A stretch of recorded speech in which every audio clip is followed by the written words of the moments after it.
Jason Varitek doing the catching for Josh Beckett. Umpiring crew, the crew chief has the plate tonight. Jerry Crawford behind the plate calling the balls and strikes. Scott Barry at first base. Phil Cuzzy at second base. And Brian O'Nora is the umpire at third. Where available, this telecast can be heard in Spanish by selecting the SAP button on your television remote. Enjoy the game. It is mostly cloudy here at Fenway Park right now. Kind of ominous clouds above the ballpark. 68 degrees. It's cooled off. Wind coming in from center field at 6 miles per hour. And more of the same expected tonight as far as this cloud cover to start the night. As the Red Sox and Tigers ready to go, and it's Curtis Granderson who stands in. The key matchup is brought to you by Honda. Granderson not waiting around. As he pops it up foul, Lowell gives chase, but it's back into the seats. And out of play for strike one. It's not a bad scouting report off of Beckett. You know he's going to pound the strike zone. You got a pretty good chance that he's going to come right at you with a fastball. And as you see, not a lot of success for Granderson against Beckett in the past. I guess when you don't have success against guys, all of a sudden you get that here we go again feeling when you get 2 strikes on you. He wants to swing early as he just did. It is Granderson, Polanco, and Thomas here in this first inning. And it's fouled straight back, aggressive again, 0-2. What can you say about Beckett at home this year? Incredible. 7-0. A couple of shutouts. In fact, he pitched his first shutout, and after about 3 years, I thought he would have had a shutout sooner than that, but he pitched 2 shutouts at home this year. He's been dynamite at home. We talked about the dominance of Beckett against the Tigers in his last outing in Detroit earlier this season. There is a breakdown, home to road. They're comfortable here, as is John Lester.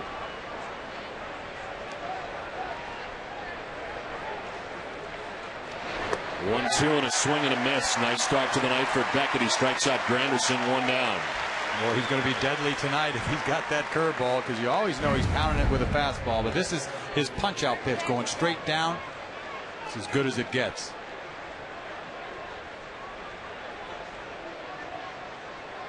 Granderson last night, dead fastball hitter. Gets to a curveball count. That's why he's swinging first pitch. 1 down for Placido Polanco, the second baseman for the Tigers.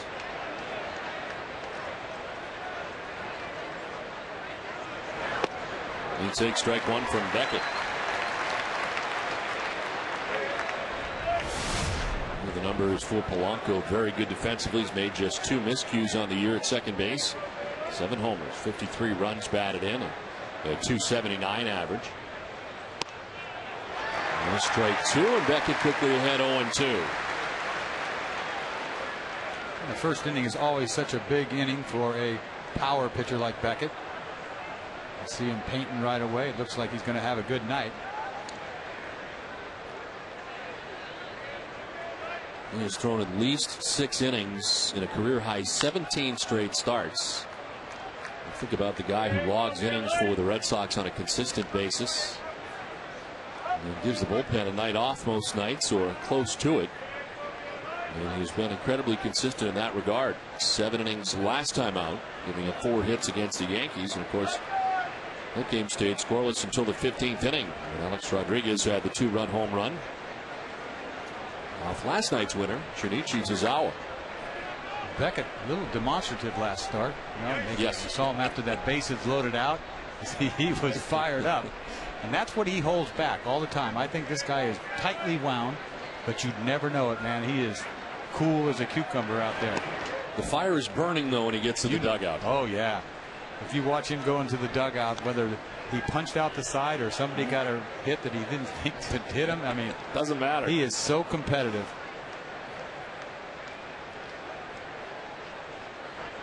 Here's Clete Thomas waiting on deck as the Tigers bat here in the first.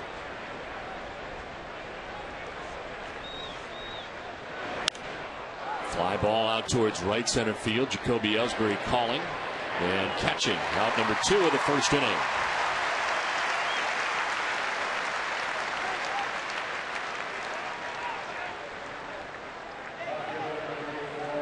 So 2 down, and Clete Thomas coming up. A wild night for both managers last night. They had a moment on the field last night where they were going back and forth a little bit. Actually, it was Jim Leyland doing most of the talking. He did not want to answer the question last night when it was posed by writers. You can understand why. Terry Francona did about the same thing today. And was saying that he's had great respect for him over the course of his career, which we already knew, and that it only grew with the conversation. So you have to think it was a good one on the field last night. But it is unusual when managers get together for conversation, especially after a fight. I mean, what could he possibly be telling him? I'd love to know what was said. See a backdoor breaking ball right there. Cleek Thomas doesn't know what he's going to get. 0-2. But go back to that. I think he was telling him he didn't tell him to hit that batter, and I guess he's trying to make him believe it. And he looked like he did believe what he said. Swing and a miss. What a start for Beckett. 2 strikeouts in the first. Red Sox are coming up.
The first Red Sox coming up, and the Red Sox lineup is brought to you by New England Chevy dealers. Leading it off is Jacoby Ellsbury in center field, Dustin Pedroia at second base, Jason Bay in left field bats third, David Ortiz the DH with Mike Wohl at third base, J.D. Drew in right field bats sixth, Casey Kochman at first base getting a start, Jason Varitek doing the catching batting eighth, and Nick Green shortstop bats ninth. Jacoby Ellsbury standing in to get it started in the bottom of the first inning as he takes ball one from Zach Miner. Colorado is supposed to make the start tonight, but a sore throat keeps him from making the start. And Zach Miner has appeared in 3 of the last 5 games out of the pen. He's the spot starter tonight. Ellsbury skies one to center field where Curtis Granderson is waiting, and he makes the catch for the first out of the inning. Defensively for the Tigers, it's Cleet Thomas in left, Curtis Granderson at center, Magglio Ordonez in right. Brandon Edge at third base, Adam Everett at short, Placido Polanco at second base, Carlos Guillen at first base, and Alex Avila doing the catching for Zach Miner. 9th in fielding percentage are the Tigers heading into tonight's action. As Pedroia stands in. Like, I guess sometimes it's better when you don't know you're starting. I guess it's the old adage, don't think, just throw. But I don't know. I mean, how tough is it when you find out at the ballpark you're throwing that night's game? Well, I only had one chance like that, and that was like late in my career when I went over to the A's. I wasn't closing at that time. I was trying to find my way, and I was sort of caddying for a guy. I remember a guy named Moose Haas and Joaquin Andujar. And I'll tell you what, that's like, after doing what I had done for 12 years in the big leagues, I'm sitting down there waiting to see if this guy feels good today. Imagine that. How you feeling today? Because I got to pitch. If you don't feel good, I'm a go. Yeah. In fact, I got a game here started against the Red Sox. And Moose Haas couldn't make the start. I had to start Roger Clemens on the mound. How'd you do? Lost. Ouch. But I went, 6 2/3. Nothing too shabby, but still, I would never want to do something like that. The Minor's in there tonight. He had started games earlier this year for the Tigers, and of course in the past as well. And has been operating from the bullpen, kind of their long man, along with Lambert, who we saw used up quite a bit in the first 2 games of this series, into the pen. And of course they were into the pen last night in the 2nd inning after the altercation. That's why I don't think Leland would ever tell that young pitcher to hit Euclid last night. So he took it upon himself. The catcher didn't know. No one knew. If you see the reaction, and that's what I was hanging my hat on. It really was. I mean, I didn't think this kid had the nerve to do something like that. I still kind of question that, but I don't think Leland had anything to do with it. I was going to ask you, where are we now in this whole thing? Did he throw at him, Mac? I don't know. I guess I came to the ballpark today thinking he didn't throw at him again. I'm the only one. I'm on an island. To center field, Granderson had started back, now in to handle out number 2. And there's 2 quick outs here in the bottom of the 1st inning with Jason Bay coming up. And Bay, after the altercation, able to tie the game last night 3-3 with a 3-run home run. And really his power the last couple of days has been back for whatever reason. He's had a couple of home runs the last couple of days, and the Red Sox really need him to do that. Absolutely. You saw the first game of the series. He hit a high fly ball that barely got out of here over the monster, and then he hit a bomb to as far as you can hit a ball in Fenway Park and make an out. Granderson went up against the fence, and then you saw last night what a statement that was. 3-run bomb. It's like the old Jason Bay that we had counted on the first half of the season. A little shuffle in the lineup anytime when you get somebody suspended, and that's certainly the case with Euclid out of the Red Sox lineup tonight. And Victor Martinez getting his first night off in a Red Sox uniform, at least to begin the game. So Bay is in that 3 spot. So Victor has been since being acquired. He takes strike 2, and it's 1-2.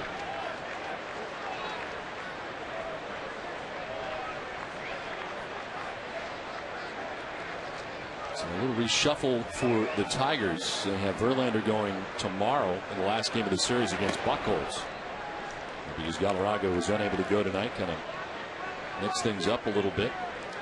How do you expect to get 5 innings out of this guy? He's pitched 3 out of the last 5 days. 2 innings 2 nights ago. You hope he has some quick innings. There's ball 3, full count.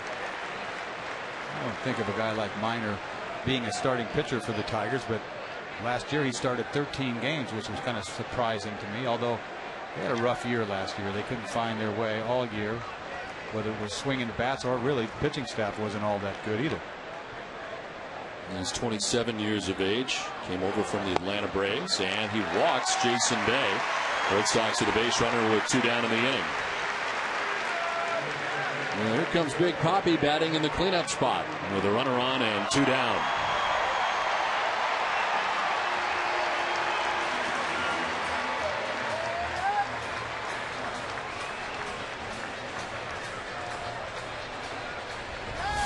David hitting at .220 with 15 homers and 62 runs batted in.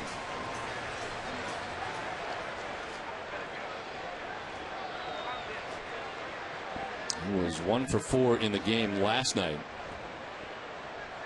But still has been very quiet at the plate. He was 4 for 32 on the road trip.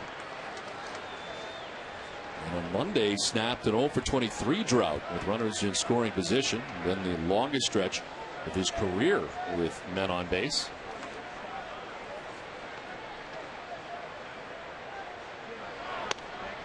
It's outside, and it's 2-0 to Ortiz.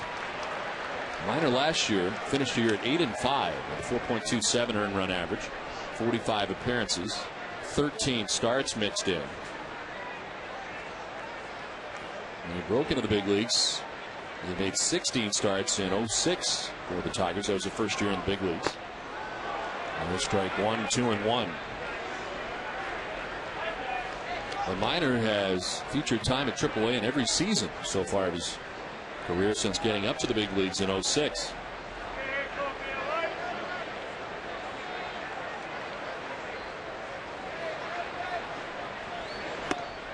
David with a big swing, and it's 2-2. Had a little extra hitch in that swing. Fastball that he should be able to get to. He's way behind this fastball. That Roll waiting on deck. There are 2 outs here in the first inning. Big night for Lowell last night.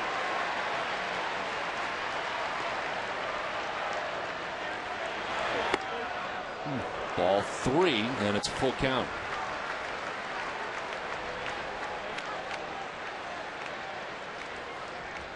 Outfield straightaway in deep, especially Maglio Ordonez in right field. He was backed up. And in the infield in that shift with Polanco in short right. Ortiz fouls it back.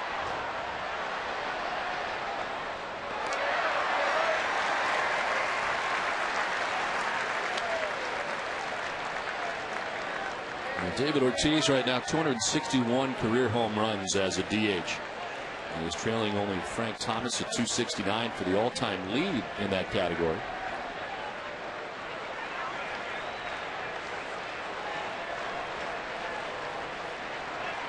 Ortiz grounds into the shift. Polanco in short right throws him out to end the inning, and we're done with 1 from Fenway. No score.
Might be boiling a little bit. Back at Fenway Park as we head to the second inning, scoreless contest from Fenway. Beckett ready to go against Marcus Thames. All of Red Sox Nation, for that matter, all of New England, has wondered, where is Jerry Remy? Where is the Rem Dog? Have you seen him? Have you talked to him? No, no, no, until now. The Rem Dog is in the house. How you doing? Donald, what have I missed? Well, quite a bit, a little bit here and there. Did you ever? Yeah. How are you? I'm doing very well. I'm doing much better, thank you. Well, we left you. We didn't lose you. You're still here. Yeah. We almost lost me. I know. We left you on April 29th when we were in Cleveland. We go to Tampa Bay, and then you go back home to rest, and certainly the season just started too fast for you. That's basically it. I mean, it's well documented, the cancer that I had last off season, and after that I got hit with an infection right before spring training, as you know, and that really knocked the heck out of me. I lost about between 20 and 25 pounds, and you saw me in spring training, you saw me beginning of the season. My fault, I wasn't ready to start the season. Probably would have been wise to take a month off and, maybe come back and be okay after that. And you saw the kind of decline happen in Cleveland early in the season, where I started to slip into a depression, really. And I think everything came crashing down at one time. The cancer stuff, the infection, not being able to do my job. And basically for the last couple of months, I've been getting treatment for that. Nice play by Lowell. There you go. What does this feel like? I'm nervous. Yeah, I'm nervous. This is different, isn't it? This is very different, but it's a nice step for me to be able to come back to the ballpark today. It's the second time I've been back since the beginning of the season. I came to see McCartney while you guys were on the road. Sorry. Pretty good. Yeah. And now coming in today, it's been very therapeutic for me. Yeah. Well, you had talked a little bit earlier to the media a little bit about this, too. We have talked about it in the past. Depression's a very serious thing, and I know it's been very tough for you. It has been. And, it's funny. The doctors that worked on me told me that, possibly could happen to you. And it did. Everything came crashing down at one time. And, for a while it was pretty bad. But I think with the therapy I'm getting and the medications I'm getting, I'm back on the right track. And hopefully be back soon to see the Red Sox into the playoffs. Well, I understand I'm not part of that therapy from what the writers told me. Say what? You don't help. No, that's just true. Really, I am part of the problem. They sit in a chair like this and they ask you questions, and what bothers you, this and that. Today we're going to try to say his name. They want to get I don't know. They want to get the deep. They want to find something real deep, So they said, "Are you watching the games?" And I said, "Geez, I've watched some of them." He said, "Well, don't, because Ocello's going to make you more depressed." Wow. So jeez, terrible. So it's like I can only watch national games. Great, that's terrific. Well, it's good to see you're back in normal form. This is terrific.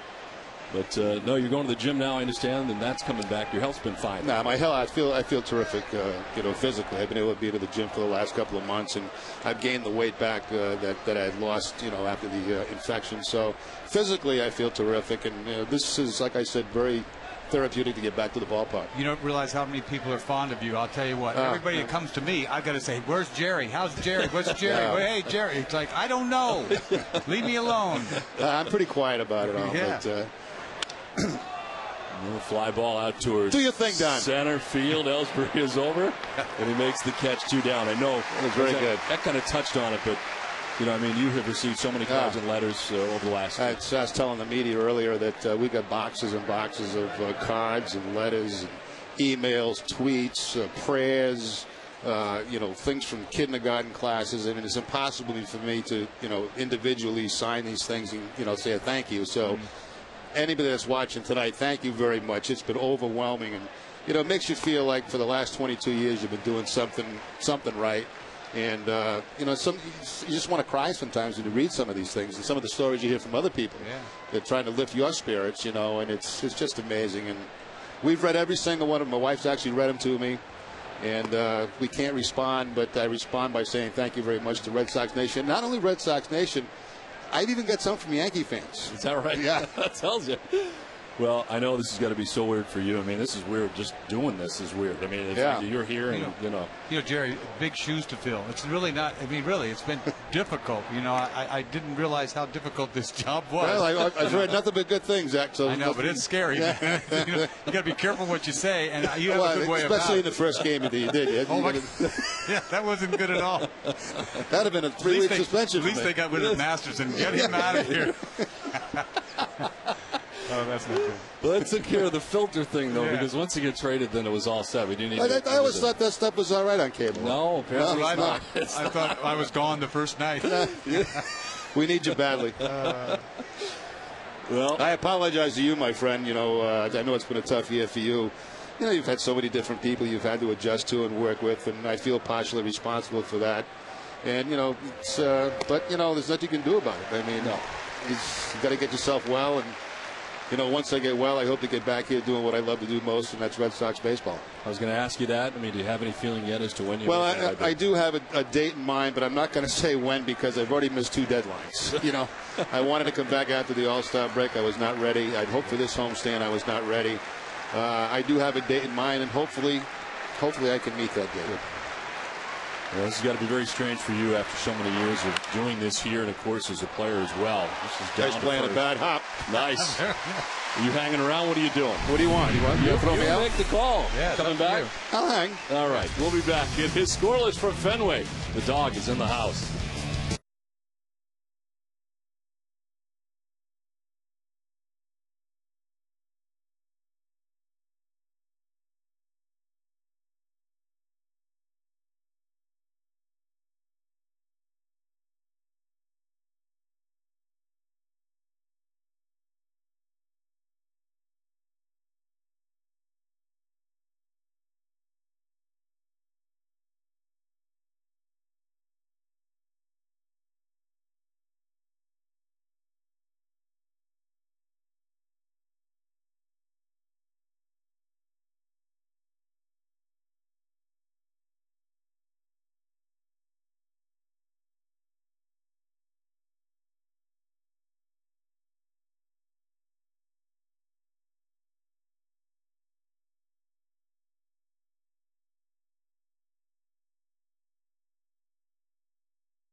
Win Red Sox season's ticket for life and up to $1 million instantly. Get yours today.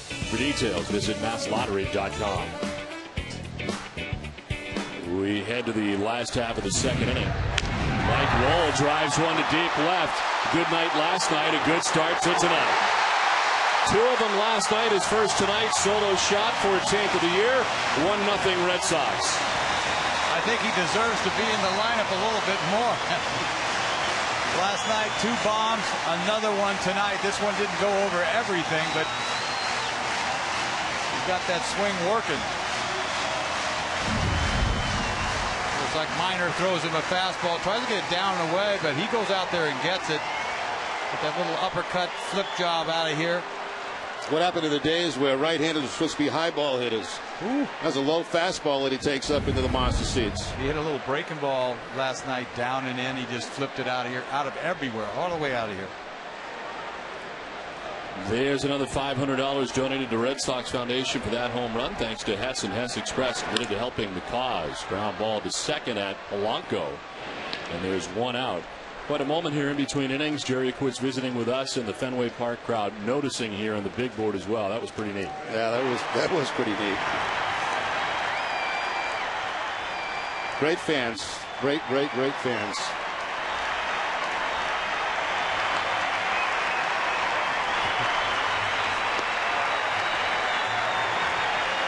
Here's Tito, who I know you visited with before the ball game, coming out of the dugout. And certainly your relationship with him over the years has been very special. You know, I got to tell you, Don, through all of this, I've received probably 3 text messages a week from Tito. And you know, in tough times for him, the club's not playing good. New York, still get a message. Hope things are going good. Just shows the kind of guy he is. You know, Jerry, you've never been out of the game. Really, No. think about it. I mean, you've been in this game since, what, 1972? Right? I mean, there hasn't been much time off. No, not at all. And this is not the way I wanted time off, obviously. But, you know, you sit back sometimes and you realize how fortunate you are. And, you know, as you know, like, this is a great job. And when you get a response like that from the crowd, it makes you want to cry. Oh, man. I won't do it tonight. I'll cry at that jacket you get on, though. This is one of the good ones. I've liked this one before. No, that's a good one? That's a good one. That's a good one. You gave us a passing grade earlier. I like my outfit better. Yes, I know. You're much more comfortable now. Yeah. Look at you. You're very relaxed. You look terrific. Yeah, it's midlife crisis. You always said you were going to go through maybe one of those. Maybe get a toupee, a Corvette. Well, Yeah. you know, you didn't know what you were going to do. But This actually would have been a great chance to do that. Yes, Get the plugs and all that. Fabulous. You can Come start back. them right above your eyebrow and slick it back. It would look great. I look like that. Get some hair like that. Switch it over. Yeah. Casey Kochman here with the count of 2-2. And this is popped up. Excuse me. Didn't want to do it. And he's out number 2 of the inning. How much have you been able to cover to watch all this? I mean, have you seen a lot? Being honest with you, I really haven't watched very much. I followed on the internet. I've read the newspapers, so I know pretty much what's going on with the team. But Don, I found that watching the games made me even more depressed because I felt like I'm supposed to be working, you know, and I'm not lying. I watch the national games because those are games that we would not be doing ourselves. Right. So it's been very hard for me, and I don't know. But being here tonight, this helps. Oh, that's good. I know coming today had to be a big thing for you. It was. It really was. I really thought maybe you'd be around last homestand if you could get here, but it had to be take a lot of courage to come in here today and read all this. Because it's not just like you're not just coming back to say hello. I mean, there's people waiting for you all over this building, from players to media, everything else. Yeah, it's been a nice day. It really What a has. buzz. I mean, it's been a buzz since you got here, so here he comes. Well, it is 1-0 to Jason Varitek, who takes strike 1. Your thoughts on Victor Martinez being on the club? Well, I thought obviously it was a good move. You know, at the time, Masterson I loved, and I was quite surprised to see him go. But to get a quality player like Martinez, of course, you have to give up something big. So, you know, he's going to be a good player here for a while. I mean, you can play first base, you can catch, you can DH. So there's a lot of things you can do to help the ball club. It's going to be a good. I think it's going to be a good race right to the end. I think the Yankees, you know, playing great baseball right now. They have been for a while. Red Sox may be able to close that gap some. Oh, no fight. Did he get hit? He almost did. I'm out of shape. How did he not get hit? That didn't hit him. I just thought. Let's take a look. Behind him? Bounce. What are we bounce. looking at? I'm out of shape. But the wild card thing is going to be in some interesting teams. Texas in it. But I think the Red Sox are going to be there. Since you watched national games this weekend, it was painful to watch New York. Yeah, it was. It was popped up, foul back, and out of play. You know, I want to ask you something. How do you like the new Yankee Stadium? I haven't been there yet. I like it. You like it? But I don't think it's the same as the old one. I prefer the old one. Not the same buzz? No. Yeah. Because of the structure, it's kind of back instead of up the way it used to be. We used to sit, you used to have the overhang, you could hear the buzz in the booth. The old place that was intimidating. I didn't want to pitch there. It was a constant buzz. Yeah. It was a different sound than any of the ballpark in baseball. I mean, right field is ridiculous now. Yeah, they might move that back next year. So. They say it's like 8 to 10 feet closer than the old ballpark where the bullpen is. Right. Because it curves, the wall curves. Yeah. But I mean, it's beautiful. How did you get? Did you get to the ballpark all right? I did. Back all right? I did. It was no weird. problem. This whole year has been weird. I'm trying to find my way around these parts. Yeah. That was the key. Hey, thanks for having me on. All right, Remy. Great to see you. Thank you. Great to see you soon. All right. Feel better. Thank you. I will.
Stores, everything for the diehard fan, like autograph memorabilia, Red Sox photos, souvenirs, and more. Shop online, shop anytime, shop BostonGlobeStore.com.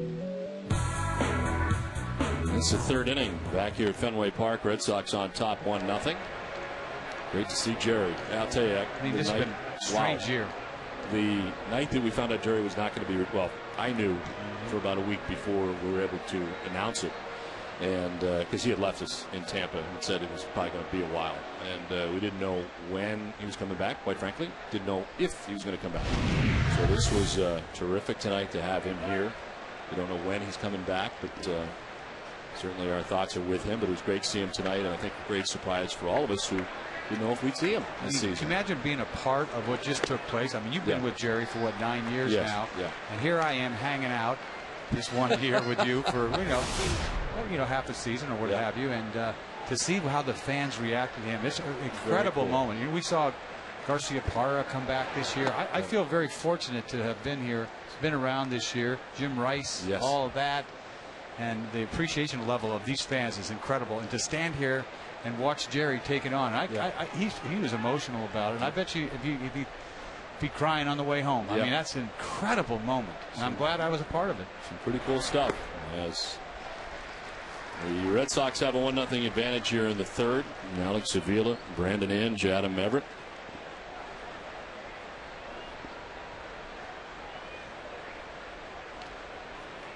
See a mist coming around the ballpark right now. Like we're in the middle of the harbor. This one is sent down the field line back and out of play. Well, you got 1 run to work with, Beckett. That's better than you had last time out. That's enough. That's enough. The way he throws, I'll tell you. You're sitting in the other dugout and you're facing the ace of a staff, and you give up one run. It's like, oh no, we might lose. He would have taken it at Baltimore the time before last and taken it last time in New York. He gave up no runs in each of those outings himself. And so far doing the same thing tonight. It's hard to think with him. He not only has had great stuff, he moves it back and forth. Outside, inside, outside, inside. He's got a hook, got a changeup, two-seamer. I don't know what I do. I can't hit, but he's got to be tough to hit. This one just fights off foul. That thing is turning into a miss now as we look to the right and left. A little bit of light rain falling here at Fenway. We had more than a little light rain here last night. Of course, a rain delay in the midst of last night's action.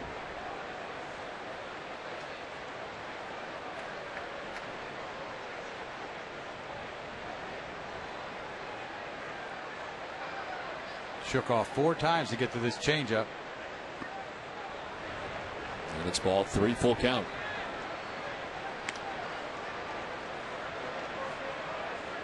Leading on deck is Brandon Inge.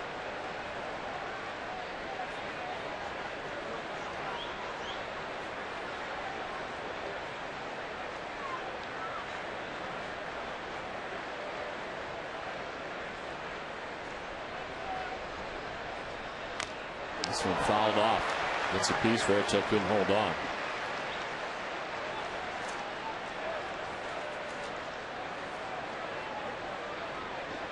This kid's made a little splash since he came up to the big leagues.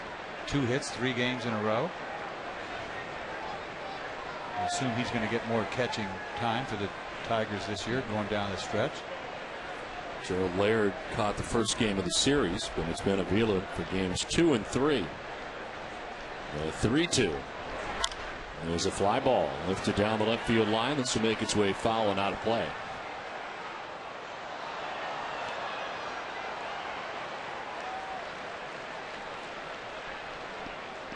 Well, Beckett had thrown 27 pitches through the first 2 innings. Look the bat here for Avila to start this top half of the third.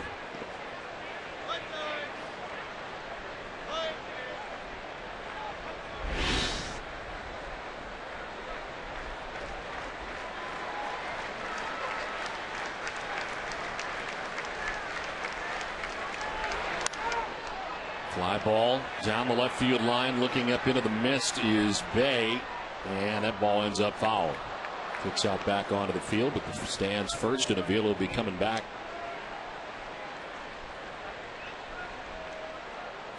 Nothing else pushing up that pitch count for Josh Beckett.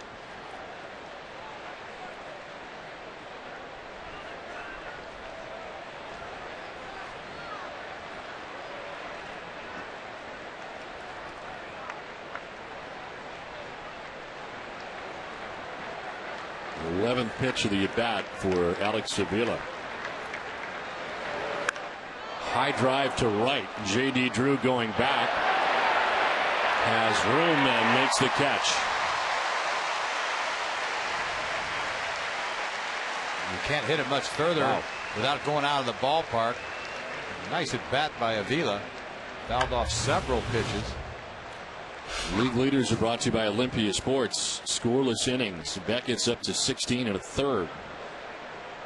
Mentioned his last 2 outings, not giving up a run. That was at Baltimore, at New York, all part of that last road trip for the Red Sox. You could take advantage of this ballpark with left-handed hitters. Now, you don't want to do that all night long, but that ball's gone in a lot of ballparks. To short, much easier to get in than it was Avila. 2 down.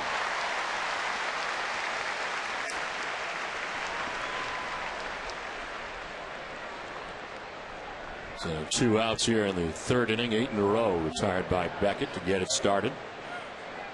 As Adam Everett is coming up.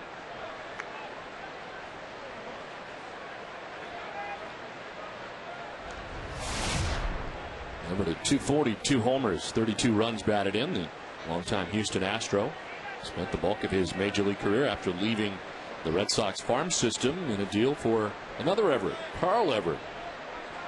As Everett, of course, came to the Red Sox, Adam Everett went to the Astros. He takes strike 1.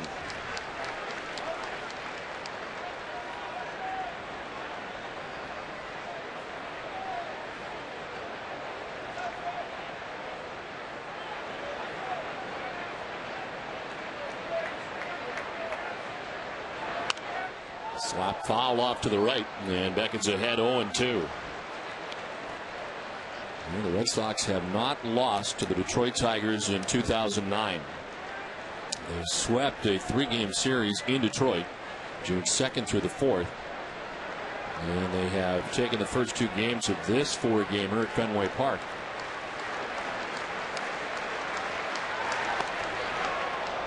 One and 2 to Everett. Yeah, that game against Detroit, that one, he was just starting to turn it on. He pitched against the Mets. He started off so badly this year, so unlike Josh Beckett, but he started turning it on. He almost no-hit Detroit. I think he took it into the 8th inning that night. Breaking ball snapped off inside, and it's 2-2. Watching these starts from Beckett over the course of really the last couple of months, and he just ahead on the count. Just it looks so simple the way he pitches, but easier said than done. Just attacks hitters.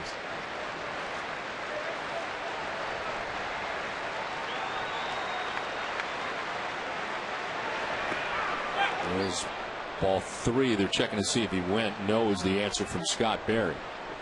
We hear about all the guys.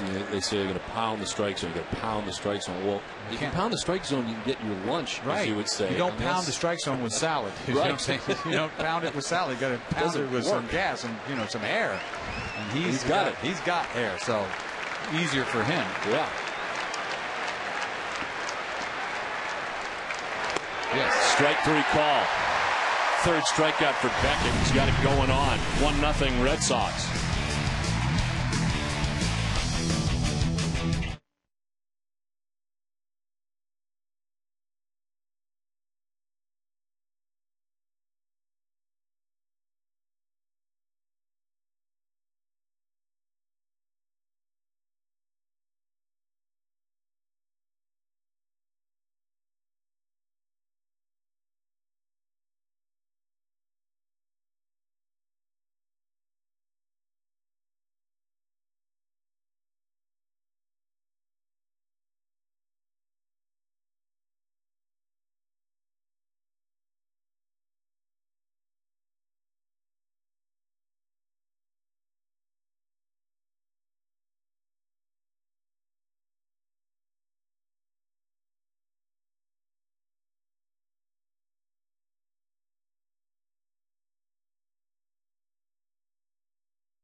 The Red Sox at redsox.com. Browse the largest selection of authentic team gear, including clubhouse caps, t-shirts, jerseys, collectibles, and more. Get your team gear straight from the source. Shop redsox.com. Shop. And it's the last half of the 3rd inning here at Fenway Park. 1-0 Red Sox lead. Nick Green, Jacoby Ellsbury, Dustin Pedroia.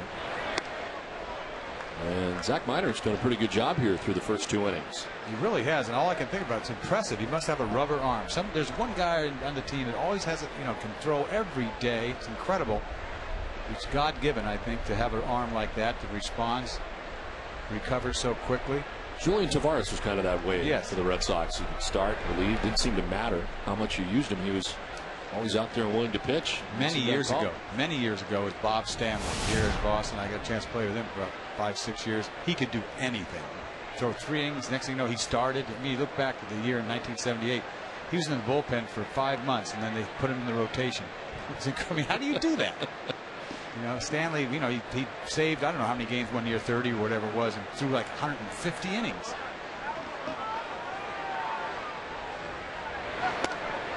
1-2 is outside, 2-2. That's when the days were saves, when men were men. Every time I hear about guys, old time closers or whatever, relievers, they tell me, next thing you know, they always come in with, if you want to hear them talk, right. They came in every time they got to save, bases loaded, nobody out. 3 innings. 3 innings. You know, I don't want to hear it. Swing and a miss. Nick Green strikes out. Second strikeout for Minor. Let's check in with Heidi. Well, Don, Armando Galarraga is sick as a dog, as manager Jim Leland told me. So his best option for the emergency start was Zach Minor, because of how Minor was not used in last night's game, and because he's been used as a starter this year for Detroit. That made him the best option. Now, Minor pitched 2 innings of relief Monday night against the Red Sox. He gave up 1 run on 2 hits. Don? Okay, Heidi, thanks very much. 1 out here in the 3rd inning.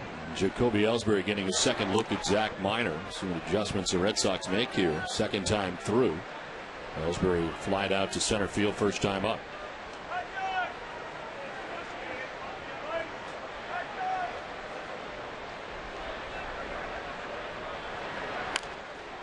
On the ground is short. Everett rounds behind it, throws on the run, and in time to get Ellsbury for the second out. 2 down. Minor's really been impressive these 3 innings to give up a home run to Lowell, but beyond that, mixed up his pitches. Fastball goes from 93 to 90 to 93, a little sink, and he's had a changeup he just got Ellsbury out with. So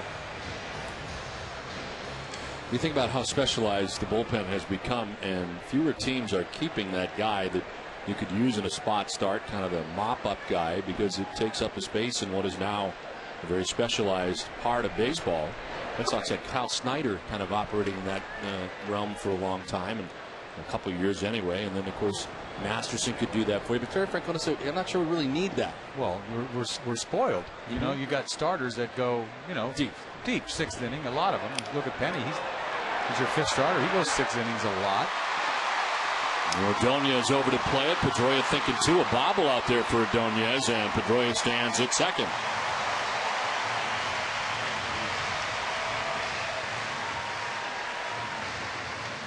That's what Dustin will do to you. He'll hit it off the wall, or he'll go down and away and carve this ball right down the right field line. He does that a lot. That's how he gets 50 doubles. You see Ordonez boxed that a little bit, but he couldn't make 3 out of it.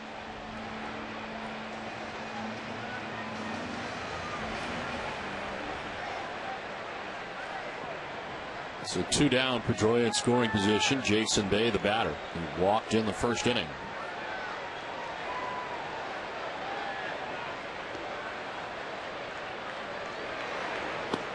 And he takes strike 1.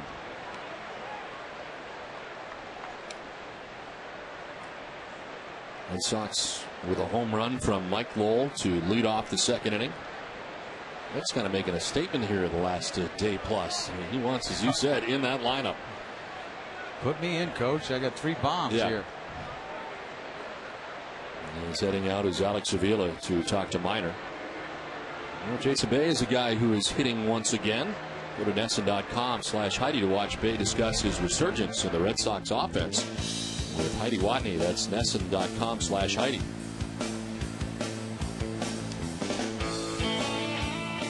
Going bad, it's a combination of everything. You're not probably seeing the ball very well, and pitchers are making good pitches on you.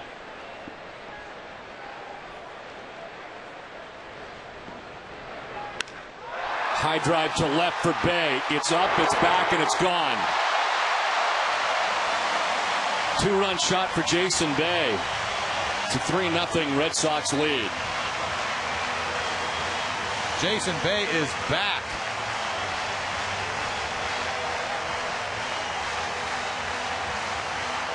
Well, how many times have we seen this through the course of early on this season? The first half of the season we saw it a lot. High fastball. Don't even think about it. This ball is right down his alley. This is a cookie for him. He crushes this ball. Well, I tell you what, the Red Sox have come home and found their stroke. Bay and Lowell, especially in the last 48 hours, the two combined last night. They do it again tonight. And it's a 3-0 Red Sox lead. Again, there's another $500 donated to the Red Sox Foundation for that home run. Thanks to Hess and Hess Express. Hess committed to helping the cause. Every time I talk nice about the opposing pitcher, he gives up a bomb. There's a pop-up Inge headed towards the stands and running out of room. Jason Bay just did not miss that pitch first half of the season. Every time he threw him a high fastball, I kept saying, how could they keep throwing him fastballs like that? And he hasn't missed it the last couple of nights. Look at the series against the Tigers, and as you said, certainly returning home has been a big turnaround for the Red Sox after a dreadful couple of days, starting in Tampa and then in New York. This is pitch number 50 for Zach Minor with 2 outs here in the third.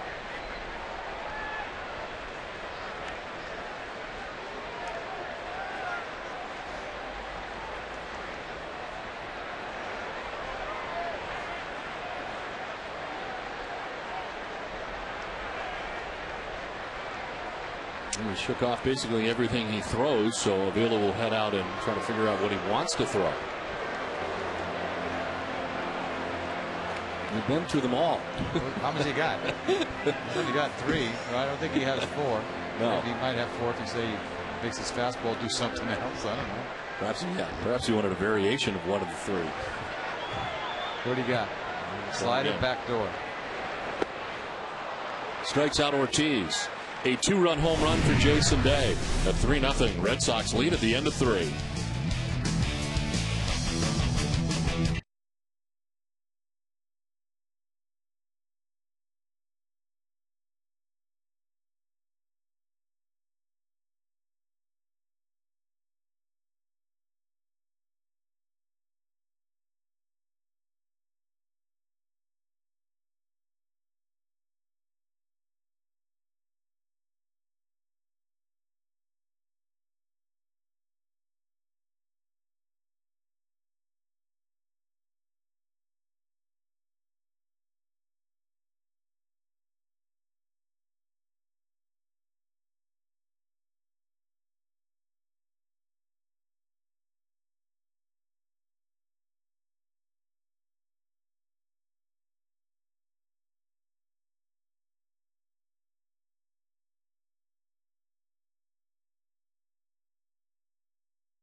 Fourth inning as the Red Sox have a 3-0 advantage to the fourth. It is Granderson, Placido, Polanco, and Clete Thomas to bat here in the fourth inning against Beckett, who has 3 strikeouts through the first 3.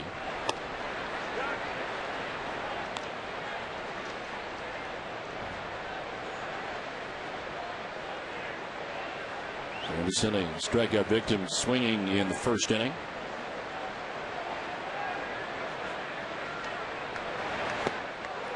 It's 1-2. 89-mile-an-hour changeup.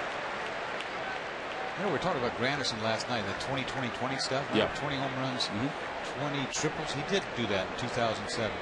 20 home runs, 20 triples, 20 stolen bases, and 20 something else. Fly ball out towards left field. Jason Bay coming in and makes the catch for the first out of the inning. Time for catch of the day.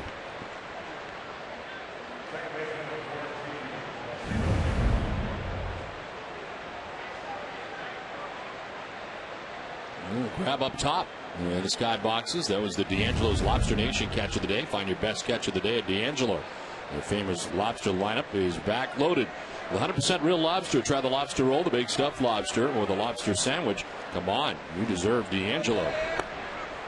There's one out here in the fourth inning. Placido Polanco flied out center field first time up.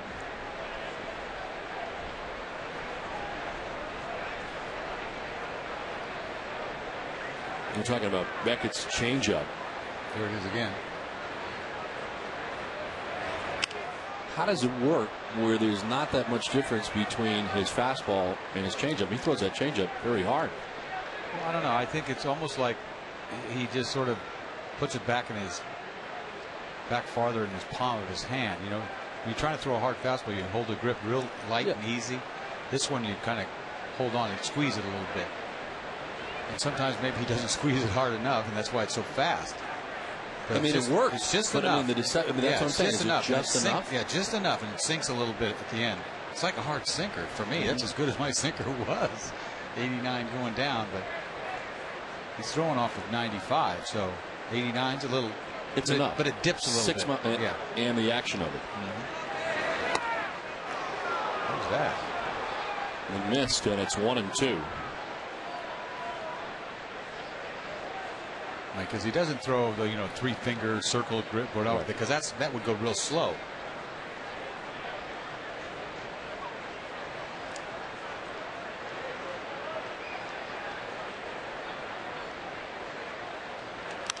This one sliced foul off to the right, back into the seats, and hangs at 1-2. It was a 95 from Beckett. Cleve Thomas, the number 3 hitter, waiting on deck.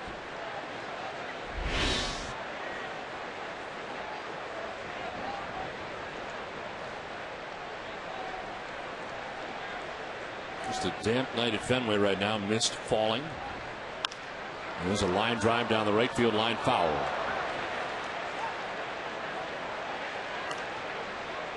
I've always said before, when Beckett is on his game, really on his game, he can dot that outside corner to a right-handed hitter, because that means you have to be. You can't try to overthrow to throw that ball down and away. You gotta relax. You can't try to jump. That means he's on time when he can get it out, down and away. Here's that changeup again. Struck him out. 4 strikeouts for Beckett, 2 down in the fourth. If you saw that pitch again, you wouldn't think it was a changeup. You'd think, oh, I guess he threw the fastball by him, but he took enough off here. 86, threw it for a strike, got underneath it a little bit. Not his best changeup, but the change of speed just messed up Polanco. The ball's up out of the zone, funky swing. How about Polanco? His 3rd strikeout in the last 2 games. He had not struck out in the 14 previous games at all. You know what they got him on? Last night they got him on, or whatever it was, they got 2 split fingers, and you saw a changeup. That's the pitch that punches him out. He's throwing fastballs. He will wear out that right field gap over there. Cleve Thomas struck out swinging his first time up. It's 4 Ks for Beckett, with 2 down in the 4th inning. Straight back, and it's 1-1. So you talk about a right-handed pitcher's arm side. That would be outside corner to a left-handed hitter. Now that's my side. I used to dot that corner all day long. It's the other side that's hard to get to. So this one's easy, down and away. It's your arm side. Look at the gas on that. I see gas like that, I get so envious. Wish I could still pitch. I really do. I may have missed punching somebody out. You want to come back and have good gas. Oh, I want to have good gas. I want to come back. Give me another shot at it. Should have surgery. Let's see this hook right here. Misses, and it's 2-2. But he does. He works. He mixes it up.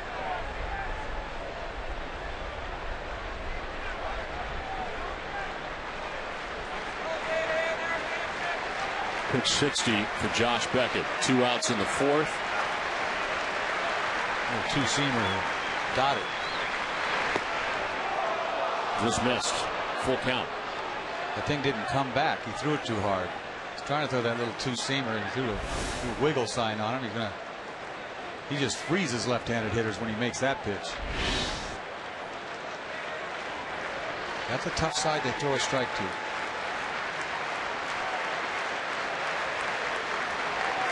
Thomas fouls it off. What makes it so tough? Because there's a guy standing there. I mean, is that the? No, I told you before. The arm side is easy. You know, it's down and away to left-handed hitter. You don't have to do anything. Just throw it. Right. But to throw it the total opposite side, you have to reach out and finish. You know, and you can't try to overthrow it, or it'll come back over the plate. I don't like that one. That's no good. That's not good. It comes back over the plate, and it's like bridge ball. Ball 4, first base runner of the night for the Tigers. Clete Thomas with a 2-out walk. NESN's exclusive live coverage of the Little League New England Regional Tournament in Bristol, Connecticut, presented by Stop and Shop, continues tomorrow night. After the Sox day game, we'll bring you the first semifinal game at 5:30. Visit NESN.com for more information. Sometimes you try to go inside and it messes you up. You know, you try to throw the ball inside and it's like, oh no, and then you try to go back outside and that messed up that pitch I could do all night long. All of a sudden you're all messed up. Right. You understand? I do. Okay. Runner first, 2 down. Marcus Timms the batter. He takes a pitch outside, ball 1.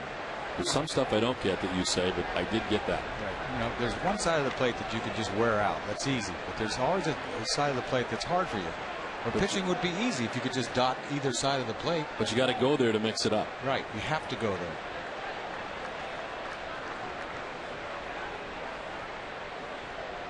Now he's pitching out of the stretch for the first time all night. This is on the ground foul. How big a deal is that after spending 3 2/3 out of the line? Oh, it is a big deal. It really is. It takes you almost a couple of pitches to find it. So you hope you don't make a mistake the first couple of pitches. And then if you got some speedy guy over there, which you don't, you have to hurry up, and that makes it that much more tougher.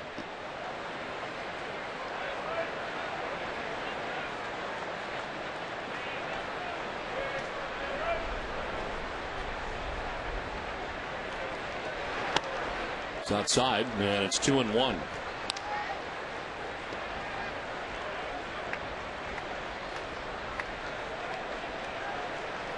Mist has settled in here at Fenway Park. The fog up near the light towers.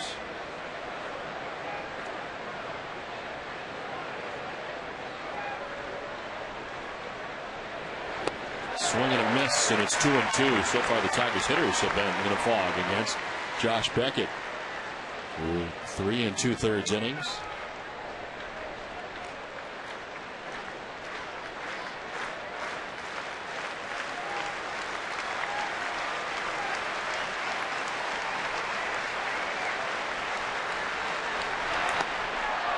Just outside, full count. That's the side it's hard to hit that spot with. He makes that pitch, he is out.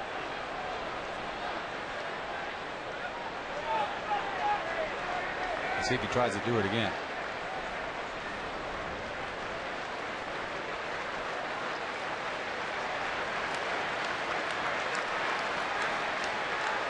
Going out there.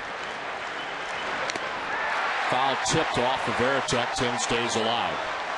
That's a two-seamer he's throwing out there. That's not his best gas.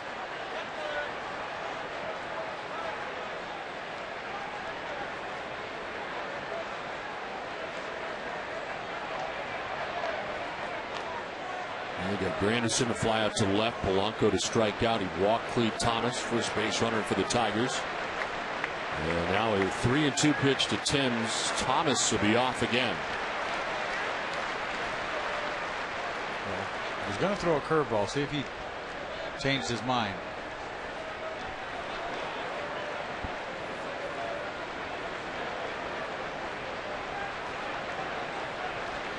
Yep. He struck him out. 5 strikeouts for Beckett. 3.5 done. 3-0 Boston.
Okay.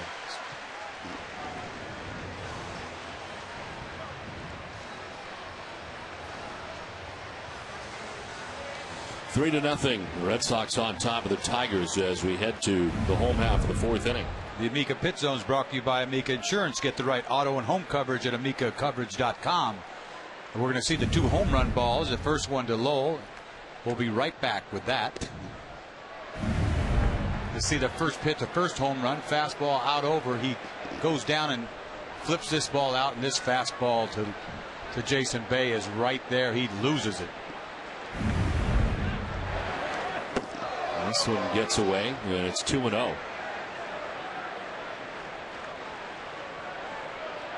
I didn't know whether we were live or the home run ball that Lowell just. It gets confusing. It does. Hello.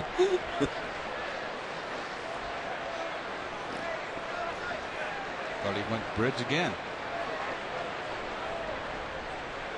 Well, he went Bridge twice in last night's game. Bridge once today, and now lines on the left. A base hit for Lowell. And the beat goes on. Boy, he's got his stroke down. He's not missing anything.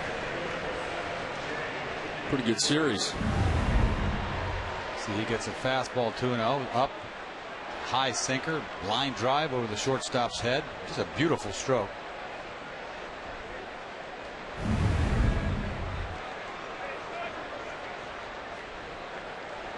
So Lowell at first base. J.D. Drew grounded out first time up. Z takes ball 1 outside.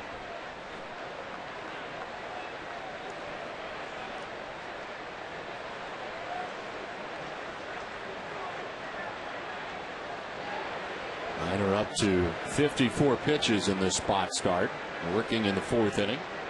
There's been no action in the pen as they pitch in there for strike 1-1. Despite the home runs he's given up, and there have been 2 of them, he's pitched pretty well here through 3+ innings now. You never see the first baseman playing behind the runner with Lowell on first. You never see that. Nobody out. 3-0. He knows he's not going anywhere.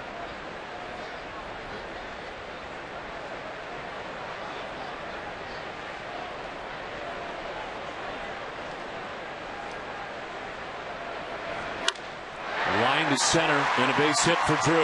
Lowell will take second base, and it's back-to-back hits to open up this bottom of the fourth inning for the Red Sox. Red Sox are getting pitches to hit. Sinker up again. Doesn't try to get large. In the middle of the field, line drive. Miner's going to take one for the team is what's happening. Here's a guy that's hit so much for them recently. Like we talked about, nobody in the bullpen is up. 2 on, nobody out. Casey Kochman, the batter, popped out to third base, 0 for 1.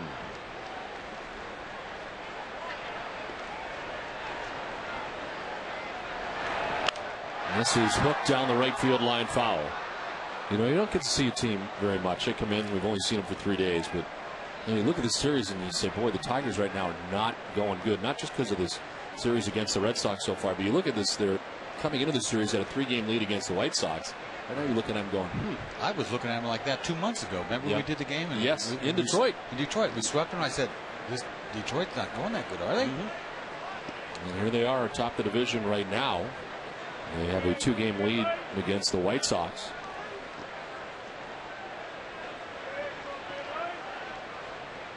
Well, we can see Verlander tomorrow. That's their ace. So that's another story. Yeah. Inside, it's 1-1. Once again, it's a team that's 12 games under 500 on the road.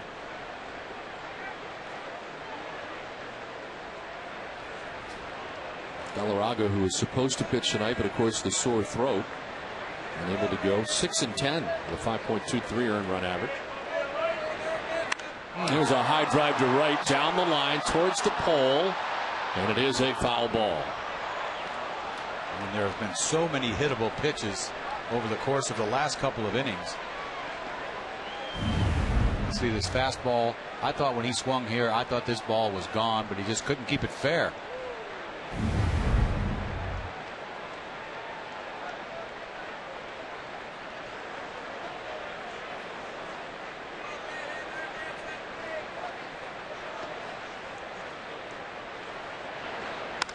On the ground to shortstop. Everett to second for one, on to first for two. And on to third base goes Lowell. So a big double play turn there. And there's 2 outs here in the fourth.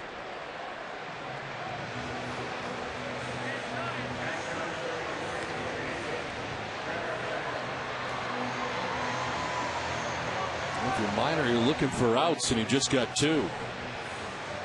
Lowell to third base, 2 down. Jason Varitek, the batter, struck out in his first time up. One of 3 strikeouts for Zach Minor tonight.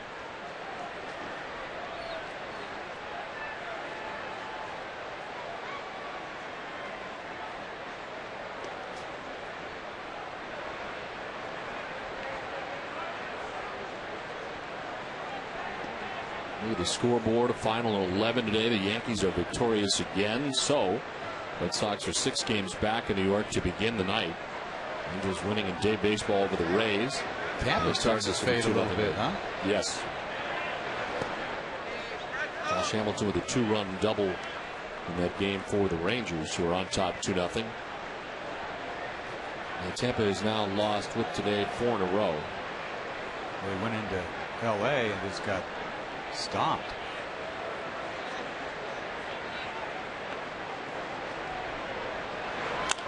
Varitek slices it foul back into the seats.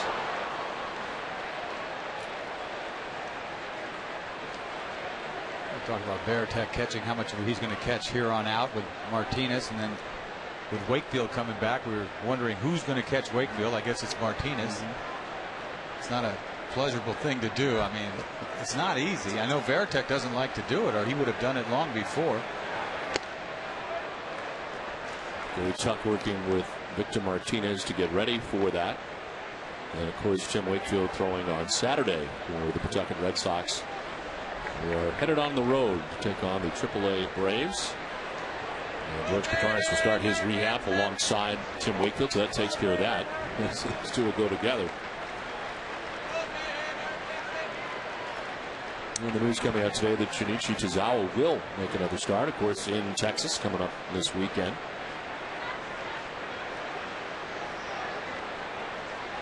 3-1 to Varitek. He was fouled straight back.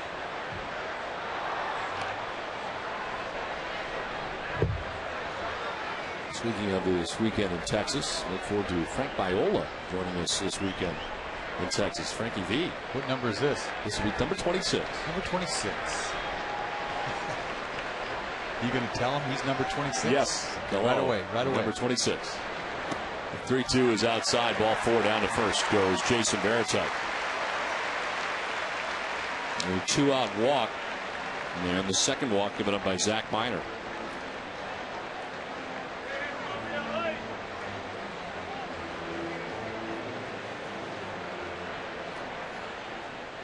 So 2 down, first and third, and Nick Green coming up. And he struck out swinging in the 3rd inning. I feel like they should have more than 3 runs. They've had a lot of pitches to hit this inning. They got to take advantage of it.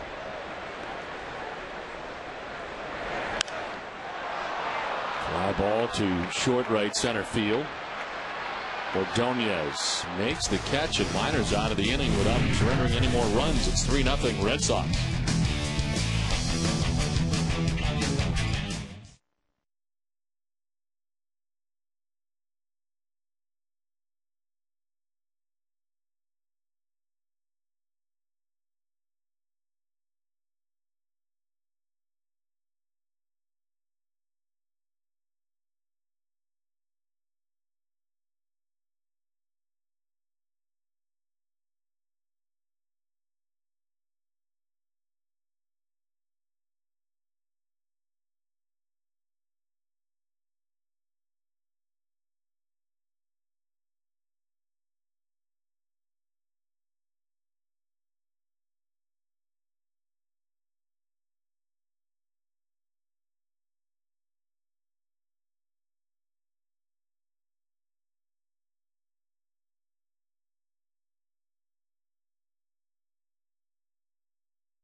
3-0. The Red Sox on top of the Tigers as we head to the 5th. When you want pizza and a Coke delivered right to your seats, it's Papa time. Call Papagino's for delivery to be automatically entered to win Red Sox tickets plus in-game delivery.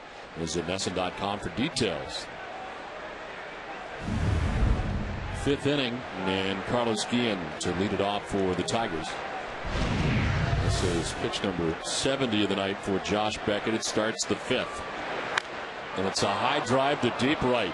J.D. Drew going back at the bullpen. It is gone. Takes care of that. Josh Beckett had not given up a hit through the first 4 innings. That's a big hit.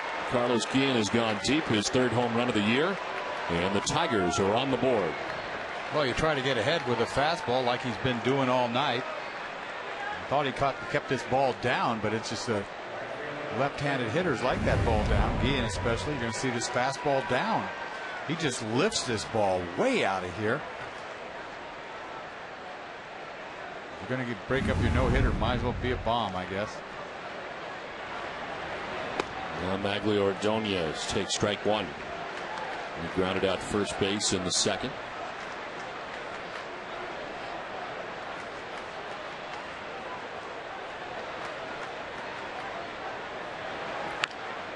Chop foul and the curveball that time. 0-2.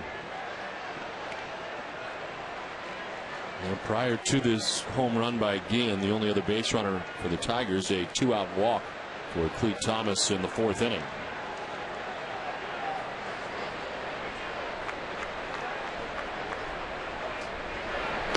Another curveball, and he strikes him out with it back-to-back, as it turns out, with 6 Ks for Beckett. Ordonez doesn't want to leave. Ordonez doesn't like that called third strike. This ball is supposed to be down and away. Kind of rolls and leaves it inside. Mika Pitstone says it's a strike. Didn't look very pretty from our angle. He didn't like it. This game has the feel that the Red Sox have a good-sized lead. They really don't. No, but they've had a lot of good pitches to hit. They just haven't capitalized on it. There's a pop-up foul off third. Lowell ranging over towards the Tigers dugout, and he'll make the catch. Right at the railing for out number 2.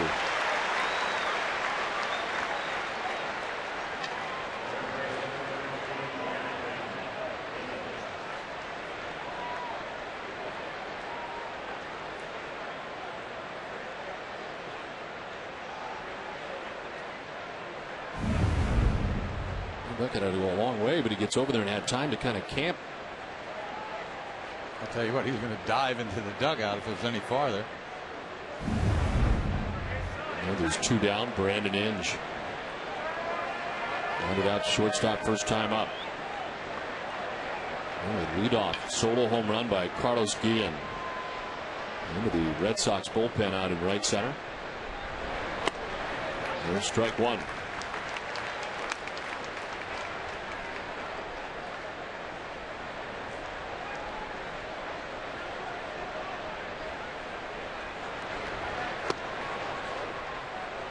The home run ball hasn't been that big of a problem for Beckett this year. I think what 10 or 11 home runs he's given up, but the way he goes after guys, you're going to give up home runs. He's not giving up a home run in his previous 5 starts. Whoa. He's a guy that doesn't really walk a lot of guys. For a power pitcher, he doesn't walk a lot of hitters, and you'd think he'd give up more home runs. Coming into tonight, in the last 3 months, he'd only given up 4. He's just been on top of his game. Every part of his game he's been on top of. He's had a couple of little hiccups here and there. Against Philadelphia, he had a big lead. He blew it.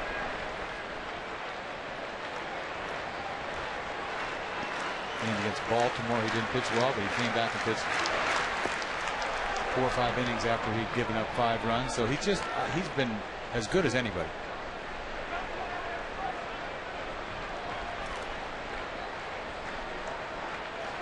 This is pitch number 80. With 2 outs here in the 5th. And chops it left side. Lowell plays the hop, throws him out. Leadoff home run for Carlos Guillen. The Tigers are on the board, but it's 3-1 Boston.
at the Copa. Join Mike Lowell and some of his teammates for an exclusive night at the Copa 1 hour after the Red Sox game on Sunday, August 30th. This charity event includes casino games, great food, drinks, and music at the House of Blues. Proceeds benefit the Mike Lowell Foundation's charitable programs. For more information, call 617-226-6440 or email at gborson@redsox.com. This one is flipped to left as Cleat Thomas is over to make the catch for the first out. Ellsbury is retired, and there's one down. That's a cheese with moss. That's different. Yeah, isn't it supposed to have, you have some cheese with hair on it, right? Yes, but that's you don't, the same cheese doesn't thing. have moss on it. No, but hair is moss, right? Right. But you don't say, boy, that guy's got good cheese with moss on it. Why not? That doesn't sound right. Because you have good But hair does? I know. I don't know. Okay. Wow. Wow. I thought I had it all figured out. I thought they had it figured out. Yeah, But they did have the hair and the cheese. I want to have good moss. Called it moss. Yeah. Now that I don't pitch anymore, I want to have good moss. Ooh, pitch inside to Pedroia. How you doing?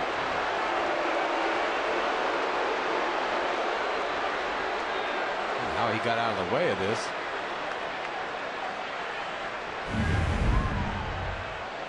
Sinker just kept coming in and in and in.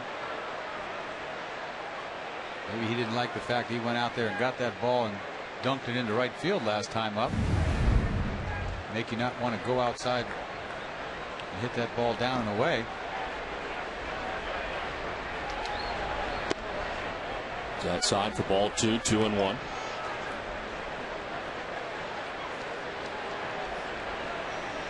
Minor at 73 pitches as he works here with one out in the fifth. There is action for the first time in the Tigers' pen. To left, Cleat Thomas, and there's two down. Well, I'll tell you, it's quite a job for this guy. I can appreciate what he's done tonight. Trying to get through 5 innings, and that would be a great job for him. Missed falling at Fenway. 2 outs here in the fifth. Jason Bay coming up. He has walked and homered. Walk in the first, a 2-run shot in the third.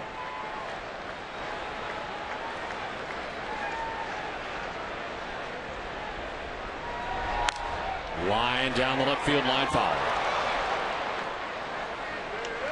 Boy, you think he'd try to throw Jason Bay something other than a fastball. He's all over it. Mike Lowell and Jason Bay are on it. Freddie Dulce is up in the pen for the Tigers.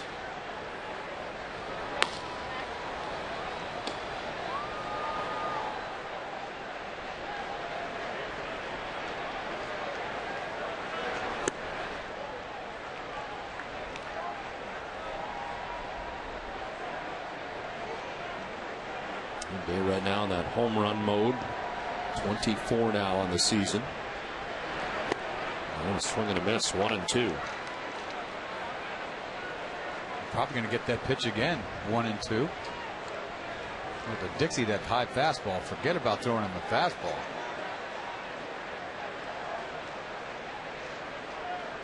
There you go. Driven to deep left center field. Granderson is back at the wall. Can't make the catch. Well, he headed for second base. Gets there with 2 down. A wall ball double as it turned out. Granderson trying to go as far as he could and banged into the wall. It's a nice effort there by Granderson. I thought he was going to catch this ball. He does throw him a breaking ball again. Not as good as the pitch before. He goes down there and gets it. He's swinging the bat good. This ball, wow, that ball was below his glove. He skied for that ball, and it was below his glove. He knows he probably should have had it. And that wall was in his head too, thinking about crashing into that wall. But when he went into his leap, he just overleaped. 2 down. Jason Bay at second. David Ortiz 0 for 2. He's grounded out, struck out. And the foul tips it at the plate. Is it over? leaped or overleapt? I don't know. You should know that. I'll go with leapt. Okay. Sounds good. You're the English major. No. Leapt doesn't sound right. Northeastern University's grammar department cringes every time I speak. 0-1 is outside.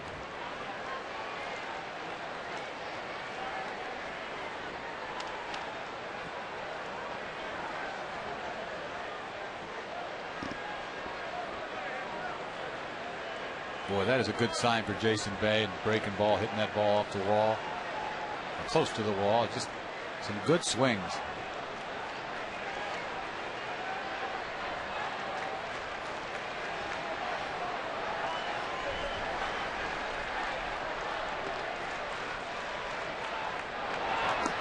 Down and in, ball 2-2-1.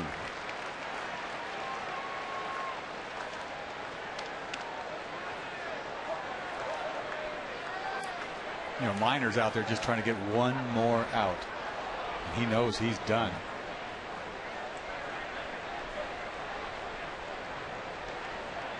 He's falling behind Ortiz, 2-1. Lined into center field, a base hit. Bay will be stopped up in throwing his Granderson on the fly to the plate. And it's probably a good thing, even with 2 outs, that they stopped Bay at third, because that was a pretty good throw. Well, I was surprised they stopped him at third, but the good thing they did, fastball, he smokes this ball. He hit it so hard, it got out to center field too quick. You see Granderson has a good jump on this ball, and he's got a good arm. He shows it off. They hold up Jason Bay at third, thank goodness, because he threw this, airmailed this ball all the way to home plate. Jim Leland heading to the mound.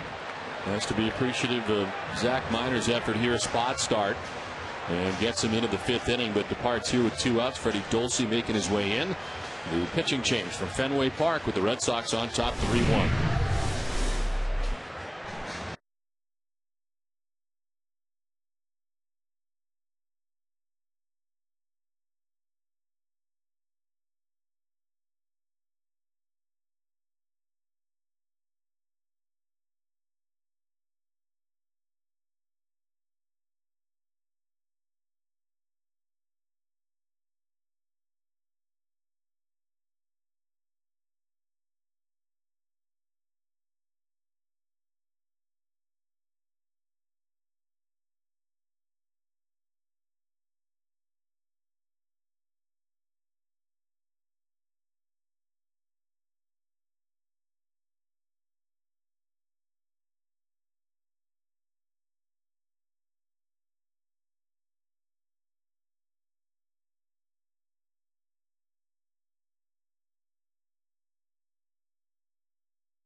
Mike Lowell batting here with runners at first and third and 2 down. It's 3-1. The Red Sox on top, looking for more.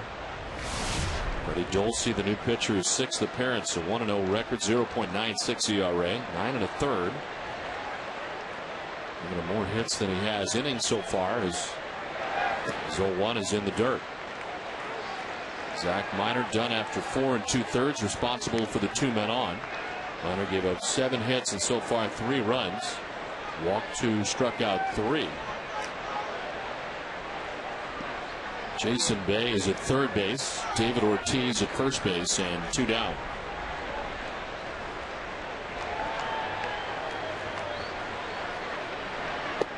Tried to hold up. Did he? No. Scott Berry said he went 1-2. Hard to hold up on this sinker that's biting down and in. He can't. It looked like the club head was out in front of him, but you never know when they're going to ring you down there.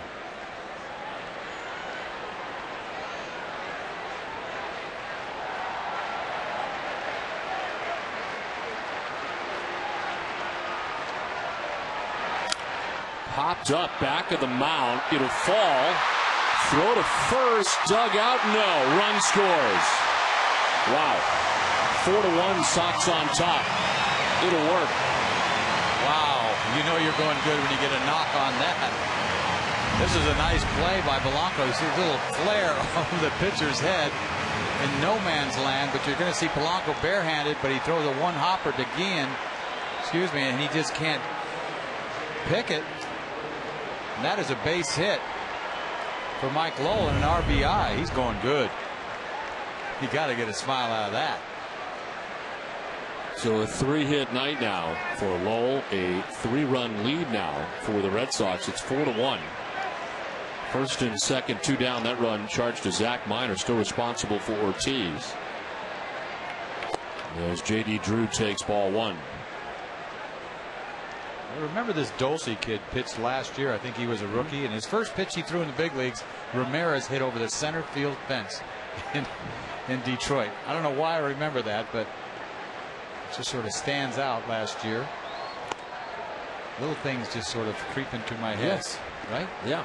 And they stay there forever. The kid, it was his first pitch in the big leagues, and Ramirez hits a bomb over the center field fence, which is hard enough to do in Detroit.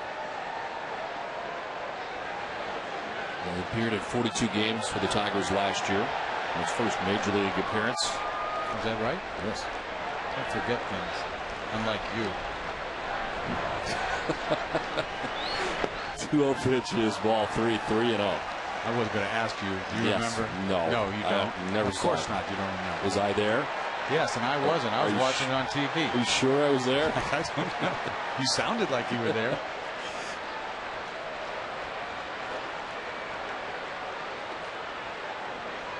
First major league pitch. Strike 1, 3-1. It was back on May 6th. Solo home run to Manny Ramirez. Amazing what comes out, huh?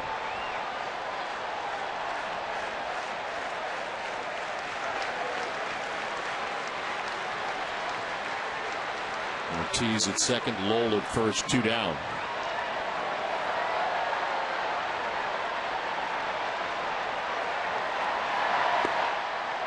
Strike, and it's a full count. He's got a good arm. See that 95 up there. Ball sinks a little bit sometimes too.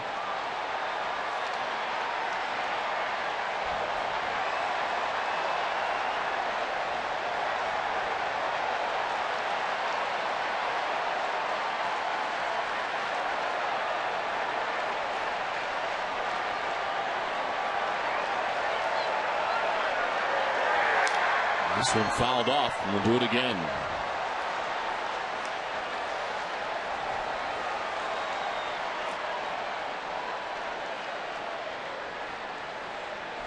We see Kochman waiting on deck. 2 outs here in the home half of the 5th. A run in. Runners will be off here with a full count to J.D. Drew.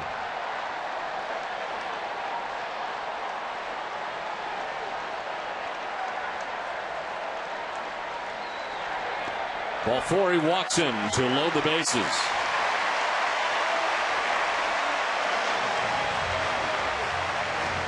What does 79 cents get you these days? If you go to Cumberland Farms Chill Zone, it gets you a whole lot of refreshment.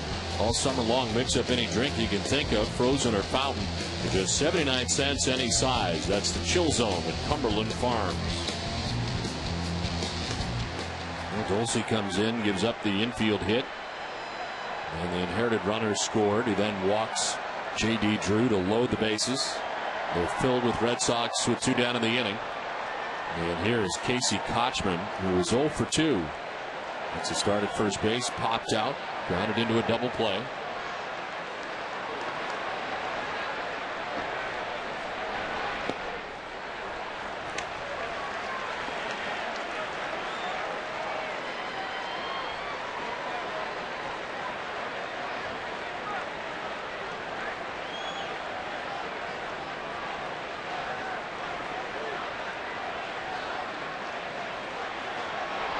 Kochman lines it into center, a base hit.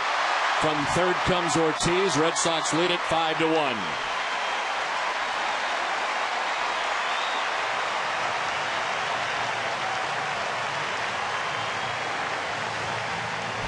One run at a time. Kochman gets a fastball, middle, good swing, line drive, base hit center field. He almost hits this ball too hard once again, just like Ortiz. But then again, Lowell's trying to score from second, no chance. So one run at a time. Closes the book on Zach Minor. 4 2/3, 7 hits, 5 runs. He walked 2, struck out 3, and on the hook now.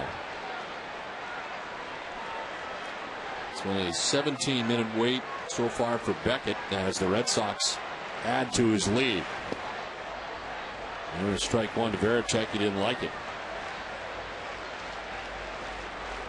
Thinks that ball's low.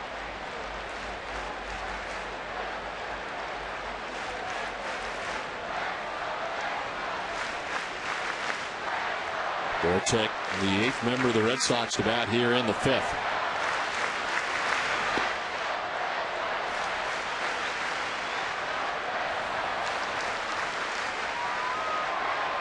Jason Varitek this year, .250 with the bases loaded. His 3 career grand slams.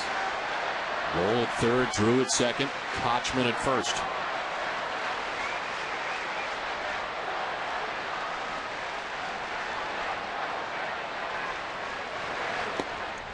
Two and 1. This kid's all over the place with his fastball. He's got fastball, and I've seen a changeup he threw.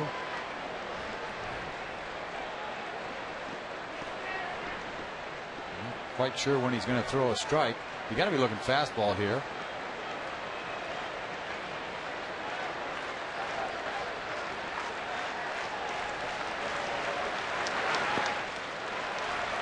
All 3 ball gets away, but not far enough certainly for Lowell to try it, and the count is 3-1. He can't get anything off speed over the plate. The only thing he can throw a strike with is his fastball, and they've been roping that.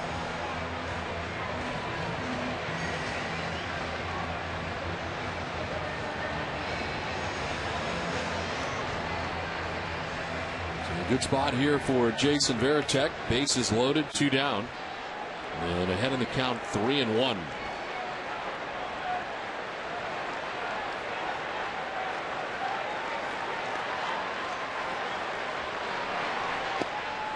Ball 4, he walks in a run. Red Sox lead it 6-1.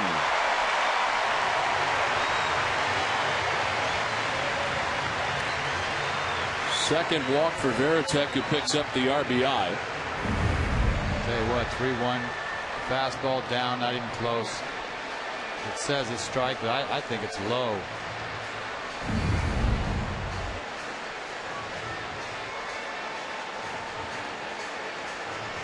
Pitching coach out to talk it over. Dulce had walked just 1 batter coming in. He's walked 2 in this inning. The Tigers had the no coming in against this game tonight. They had Minor coming, last minute starter.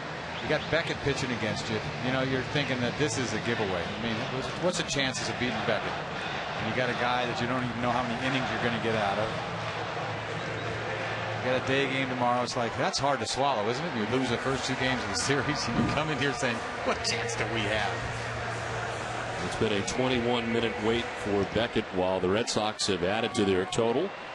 A 3-run bottom of the 5th inning so far. And a 6-1 lead. This one gets away. From third comes Drew. The throw, not in time. Red Sox lead at 7-1. Drew decided not to slide. That became a very close play. Closer than it should have been. If he slides, he's safe easy. When this ball went back to the screen, I thought there was no play at the plate. Some ugly pitching going on out there right now. Not pretty at all. It's got to be tough to watch as a manager. They charge Avila with a pass ball. It's a pretty tough pass ball. You got a glove on it, but you don't expect the ball to be that far outside. And the Red Sox with a total of 7 runs tonight. The Red Sox have now scored 582 runs this season. And speaking of runs, visit DunkinRun.com today. Grab a group order of America's favorite coffee and snacks. Dunkin' Run, invite, order, run, enjoy. How's that for easy? America runs on Dunkin'. You think about that, what's so costly last night was that hit by the pitch. Porcello, you got a 3-0 game. It's a game that you think you can win. Pitching against a rookie, both rookies, I know, but Porcello, you're thinking you're going to get more out of.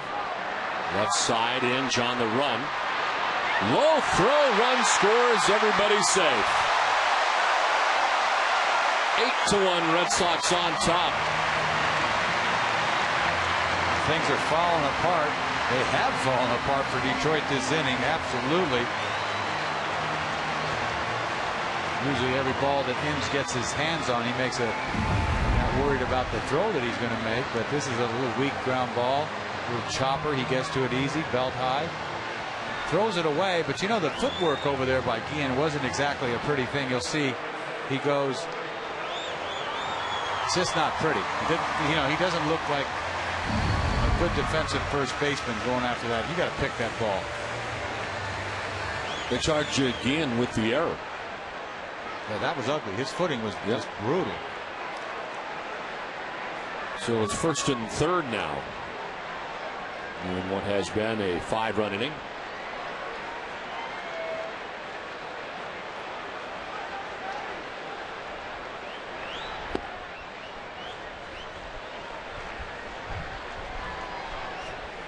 Well, the Red Sox have batted around. Ellsbury began this inning flying out to left field. And here he is again. Red Sox have scored 5 times in the inning.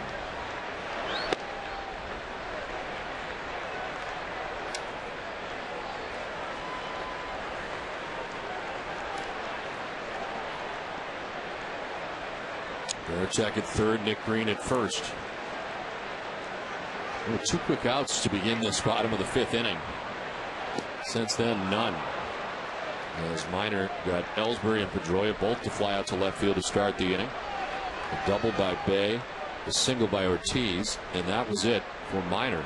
Dulce comes in and he's not been able to get anybody out. An error behind him, but he has walked a couple. A pass ball charged to his catcher.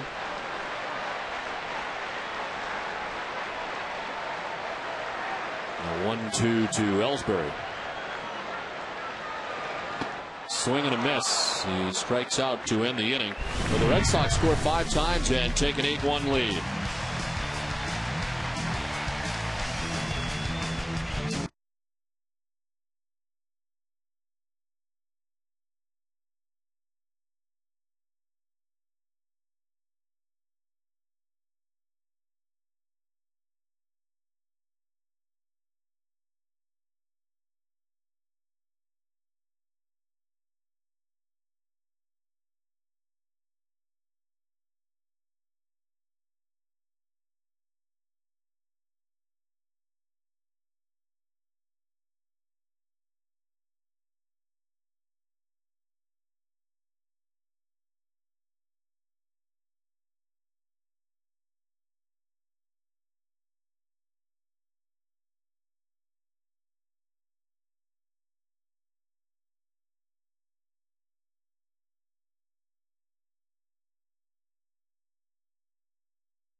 Don't forget to stop by Comcast Town on Yawkey Way during your next trip to Fenway Park.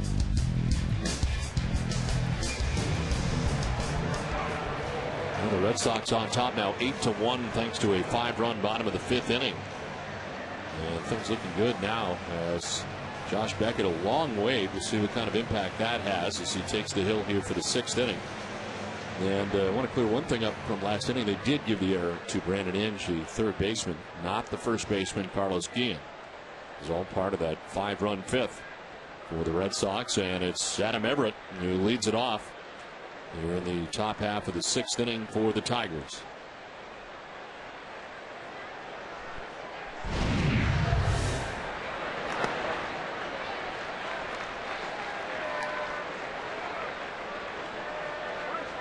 Josh Beckett through the first 5 innings, only 2 base runners. Clete Thomas a walk in the 4th, and then the home run by Carlos Guillen in the 5th. So a walk and a hit through the first 5. That's it. And he struck out 6 along the way.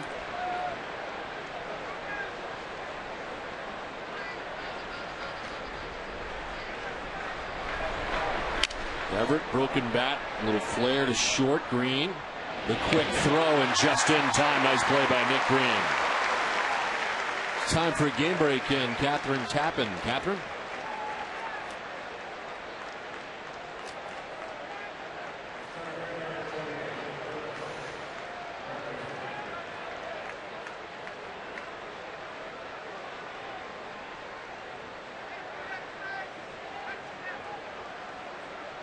Okay, Catherine, thanks very much. Back here inside Fenway Park, where the Red Sox have an 8-1 lead.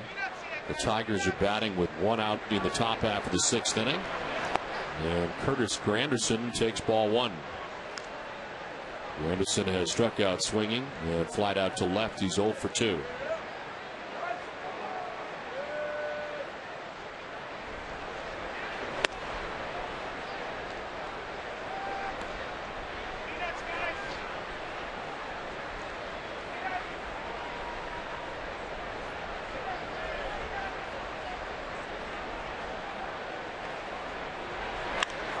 Anderson gets into this to deep right field. J.D. Drew going back at the wall to make the catch. Well, here at Fenway, it's a long, loud out. And there's 2 down here in the 6th. He's used all the ballpark again right here. He takes it all the way back to the fence, back against the wall. Got a man there. Thank you very much.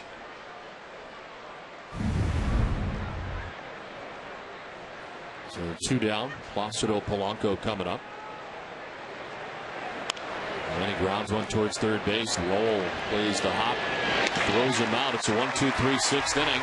No ill effects and a long wait for Beckett. It's an 8-1 Red Sox lead.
Tigers. It's time now for the Mercedes-Benz E-Class Attention Assist of the game.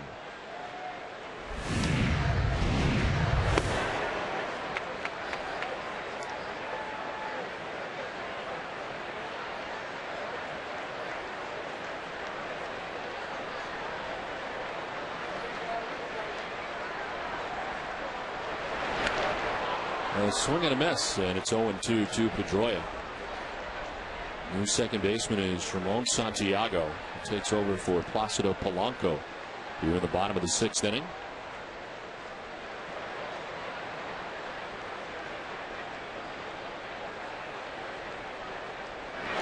This one skips in for ball 1.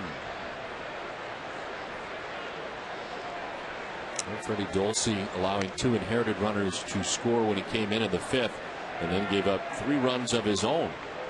A 5-run inning for the Red Sox on 4 hits. Open it up on top now 8-1. While Beckett has been cruising through the first 6 innings.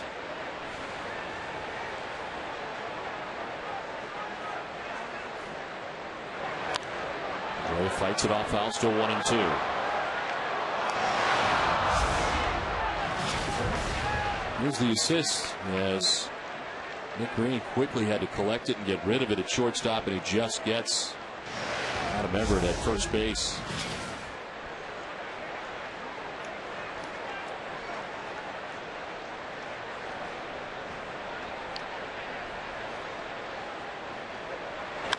Pedroia down the first base line softly. Guillen will apply the tag.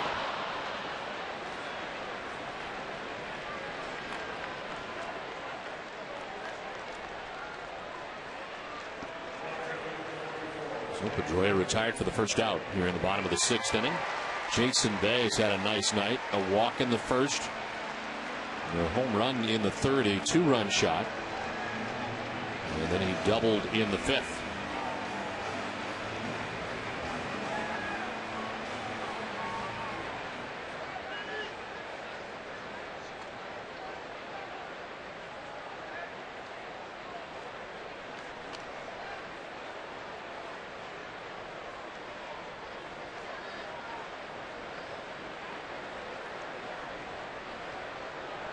This is Dulce's 30th pitch since coming in. And then it's strike 1 to Bay.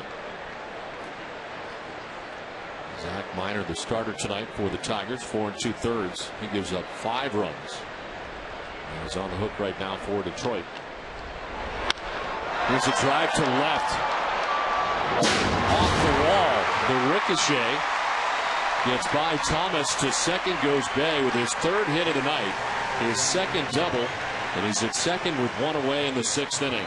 He gets a fastball. He is ready to hack. He is not going to miss a fastball tonight. He gets a fastball down middle, wants to go down. He top spins this ball. See the attempt by Thomas. He just sort of leapt in the air, and this ball's off the wall for Jason Bay's 3rd hit on the night. 2 doubles and a bomb. 5th third-plus hit game of the season for Jason Bay. He's at second with 1 away. David Ortiz, the batter. David has grounded out to second, struck out swinging, and singled to center field.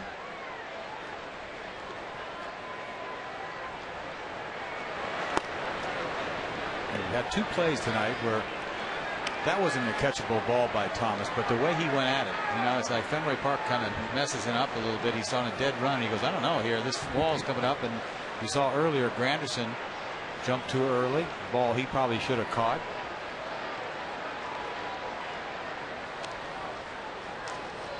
Fute Ni is up in the pen now for the Tigers.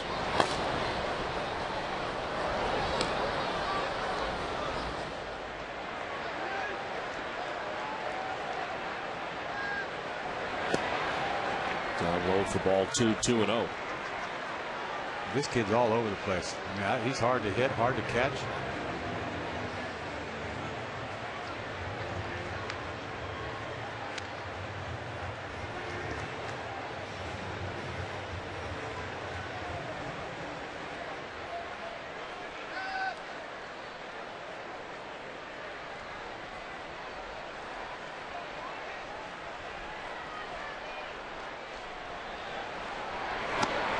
It's outside ball 3, 3-1. Or 3-0.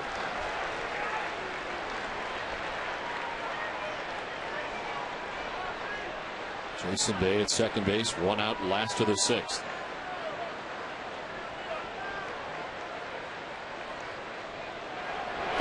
Taken all the way, and he takes strike 1.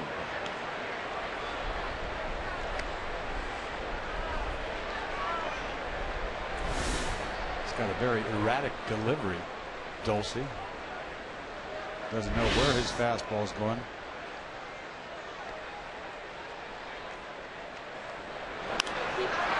Ortiz hits him in the air, foul down the left field line, and it's a full count, 3-2.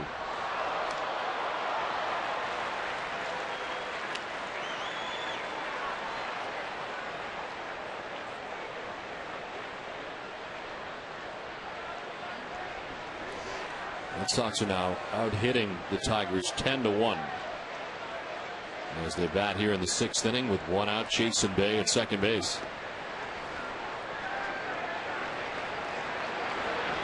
Ortiz grounds it foul. We'll do it again.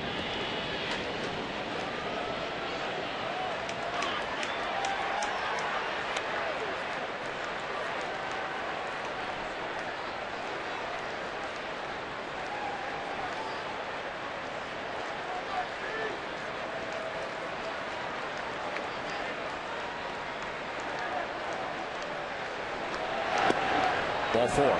He walks Ortiz with 1 out. It's a 3rd walk given up by Dulce. Covidien, a global healthcare products company, is a proud sponsor of the Red Sox Foundation, helping to address health needs in our communities. With 1 out, runners are at first and second. Talking over the options here in the Tigers dugout as Mike Lowell comes up. He is 3 for 3. Home run and 2 singles from Mike. 2 runs batted in. His 14th home run of the year.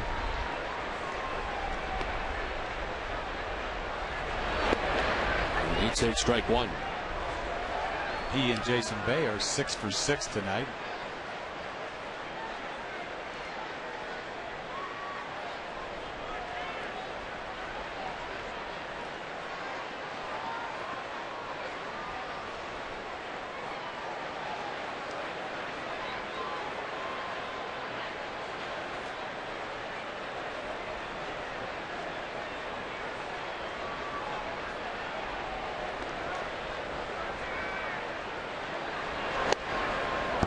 Inside 1-1.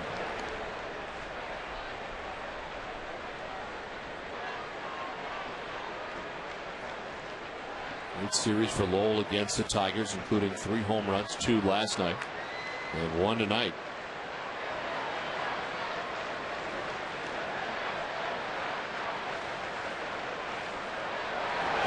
It's outside ball 2.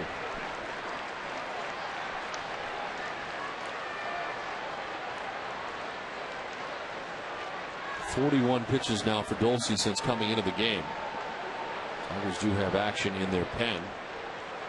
As the Red Sox have Bay at second, Ortiz at first, 1 down. And he's still up for the Tigers.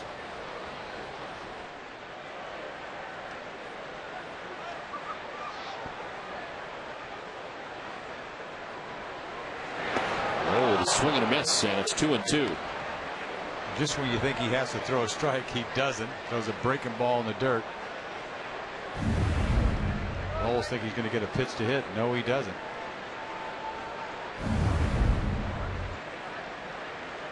It's not pretty to watch. 8-1 game. Guy doesn't know where he's throwing the ball. One hopper to third. Inge will go to second from 1 on to first for a double play. Around the horn they go, and Dulce gets out of any further trouble. It's 8-1 Red Sox at the end of 6.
as we head to the top half of the 7th inning. Get back to the hill. Lee Thomas, the batter. And Thomas pops it up. The new Red Sox third baseman Chris Woodward into foul ground makes the catch. He replaced Lowell to begin this inning. And Thomas is the first out of the 7th.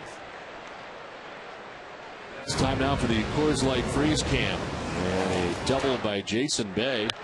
And Curtis Granderson out at center field could not make the catch and then banged into the wall. Coors Light Freeze Cam brought to you by Frost Brewed Coors Light, the world's most refreshing beer. Marcus Timms, the batter. Timms has grounded out to third base and struck out swinging.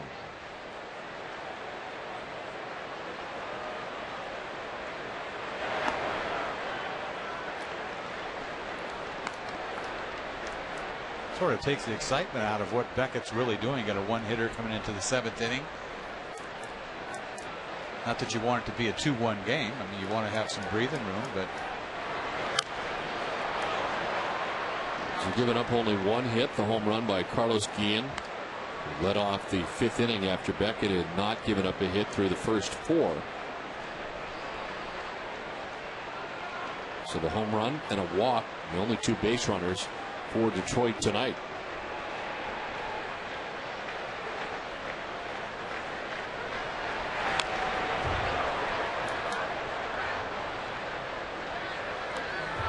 Sometimes Beckett, doesn't even make a pitch in a location he can get away with it with the kind of velocity that he has.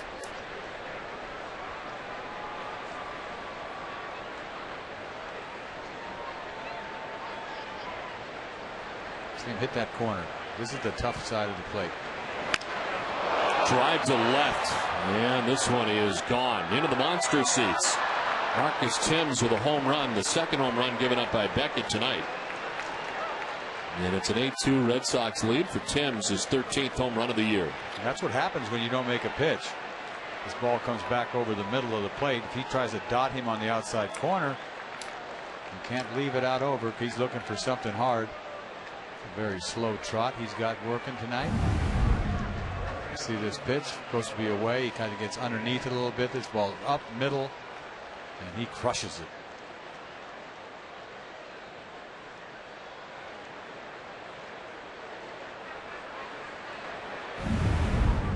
So 1 down. Carlos Guillen, the batter, he hit the first home run off Josh Beckett. And now takes strike 1. See, that's the easy corner. I was telling you. Because if you miss outside, right? No great loss. And you try to throw the ball on the other side of the plate, and you miss. It runs back over the middle. That's the middle. That's what That's happened. That's what I'm saying.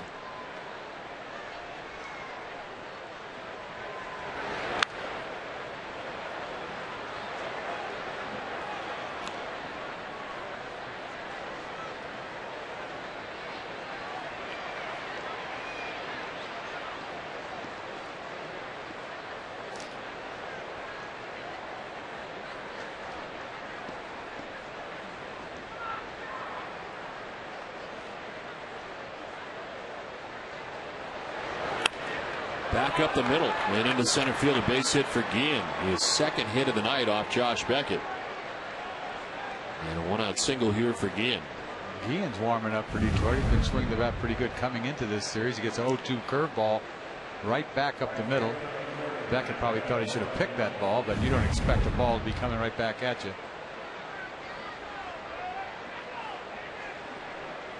So 1 on, 1 out. Maglio Ordonez, the batter. Ordonez grounded out to the first baseman Casey Kochman in the second. He struck out looking in the 5th, 0 for 2.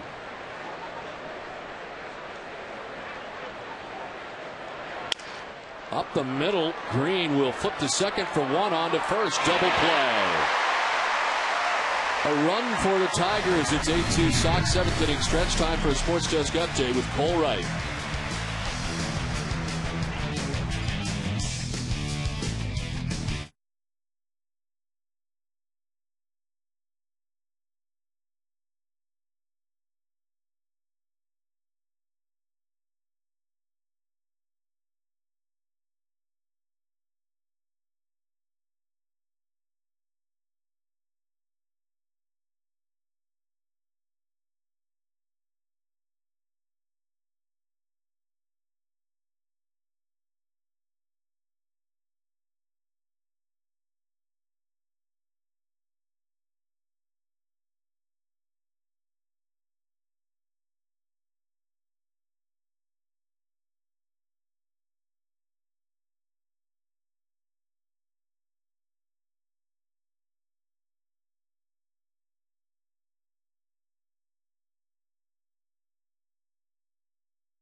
friend Jerry Remy came back to the park to say hello.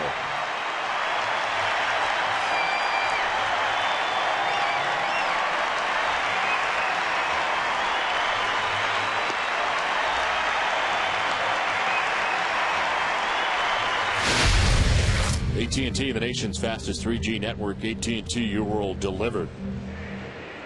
Now it's on to the bottom of the 7th inning. Changes. Clete Thomas goes from left field to right field now for the Tigers. And into the game is Ryan Rayburn in left field. Magglio Ordonez has the rest of the night off. And the new pitcher for the Tigers is Fute Nee.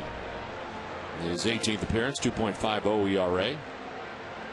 Been up 14 hits in 18 innings, and the opponent batting average .222 against Nee. He pitched in the first game of the series. Takes over for Freddie Dolce.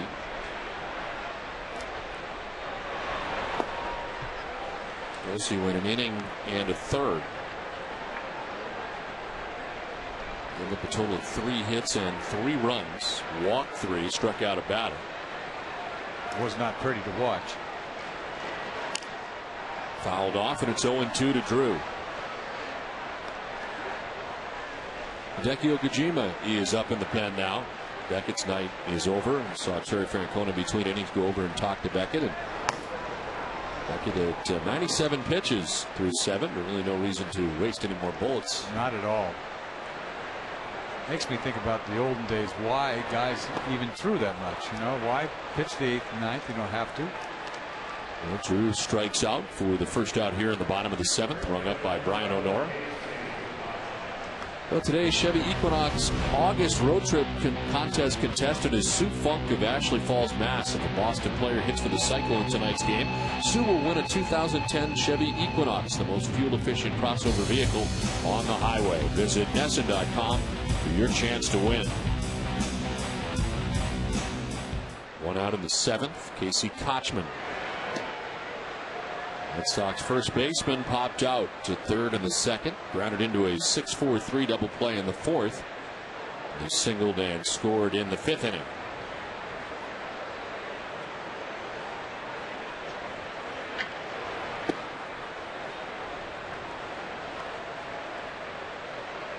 He's not going to exactly overpower you. A little sidearm sling job. Doesn't even get to 90 miles an hour. Got to be tough on left-hander. Got a little slurve he throws up there.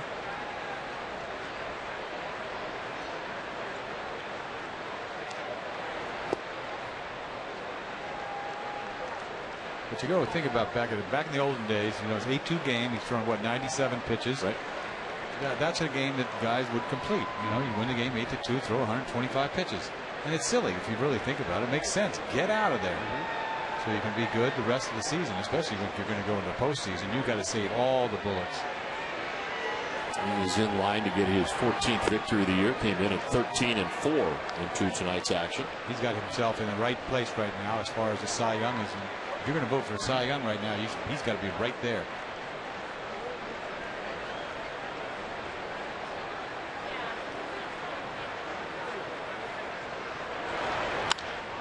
Fly ball struck well to center. Granderson going back. Times the loop. Made the catch. He was like confused. He didn't know, should I go after this ball? I don't know if I could get there. Maybe it's going to go off the wall. Yeah, especially after the last time he tried to do the same thing. Nice play. He just seemed a little confused. He was playing deep enough not to have to take that long to get back to the wall to begin with, but a very nice play. He liked it. 2 down here in the bottom of the 7th inning. You can't like playing here as a center fielder. It's just confusing. You don't know what balls you can go after. You can get hurt over there too. So 2 down. Jason Varitek, the batter. He struck out, walked twice. And there's strike 1.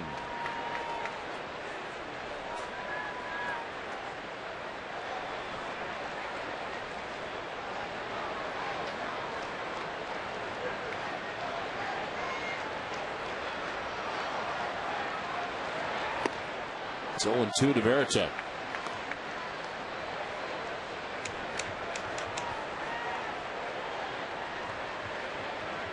So Okajima will be coming in for the top half of the 8th. Beckett going the first 7 in tonight's game. Marks the 4th straight outing for Beckett that he has gone 7 innings. Exactly. There's Okajima getting ready.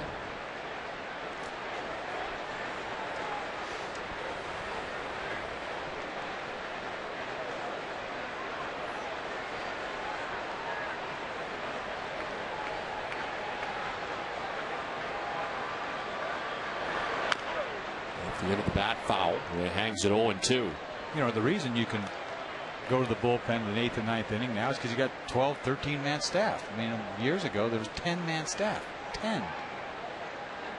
There was nobody to go to down there.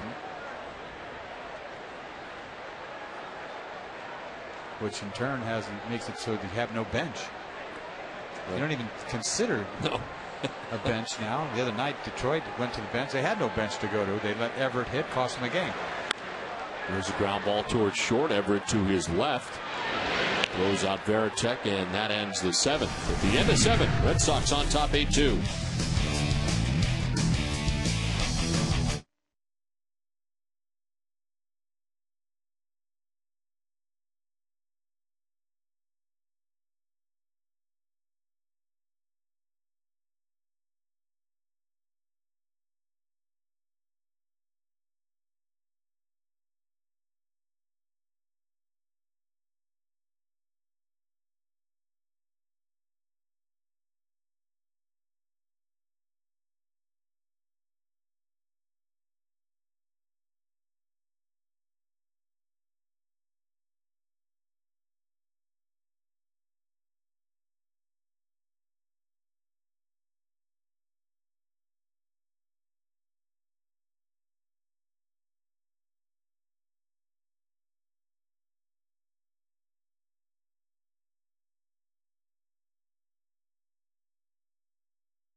Be sure to watch Sports Desk with Cole Wright, presented by FW Web. We'll have the latest from Foxborough as the Patriots gear up for tomorrow's preseason opener against the Eagles.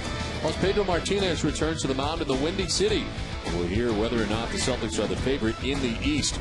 You can find FW Web's 27 Bass Centers at frankweb.com. Be sure to watch Sports Desk tonight at 10 and then 11 right here on NESN. Well, the new pitcher for the Red Sox, as this call to the bullpen is brought to you by New England Ford dealers, is Hideki Okajima. Okajima appearing in his 52nd game of the year, 3-0, 3.06 earned run average, and a .229 opponent batting average. Alex Avila to lead it off here for the Tigers, and he takes strike 1. Josh Beckett. That's 7 innings tonight. Red Sox have a new center fielder. It's Josh Reddick. Cody Ellsbury done for the night. See a lot of those socks nowadays, guys wearing unis like that. On the ground down the first baseline, Kochman will take it himself for the first out of the inning. How do you feel about that look, the high stirrup look? Did you imagine me like that? No. Huh? I don't think so, no. No, that's not me, but it's a new thing. Makes you look thin, doesn't it? Sort of. Maybe, unless you're, I don't know. See, there's another one. Inge wears it like that. I kind of liked it all the way down, but I'm an old guy. No, but you were always about style, so yeah, that's why. Of course, I thought I had it working. Yes. I always thought I had it working. My uni was like on the screws. And I, you know, sometimes it was a little too tight, maybe. I noticed right? that. You think? Yes. Very tight. You don't see anybody with tight unis anymore. No. Almost gross. Yeah. So tight at yeah, times. It's kind of embarrassing now to look back. But I thought I was on the screws, though.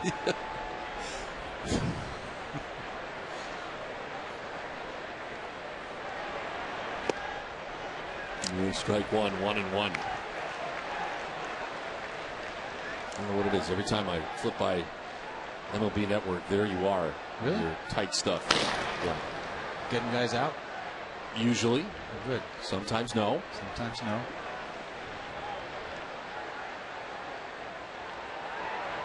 Swing and a miss. That's 1-2. That okie dokie, that patented okie dokie. He's had a good one this year for the most part on a regular basis. That throw at any time, 3-2.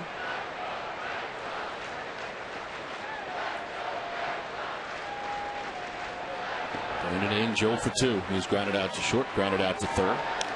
Fouls it off and hangs tough.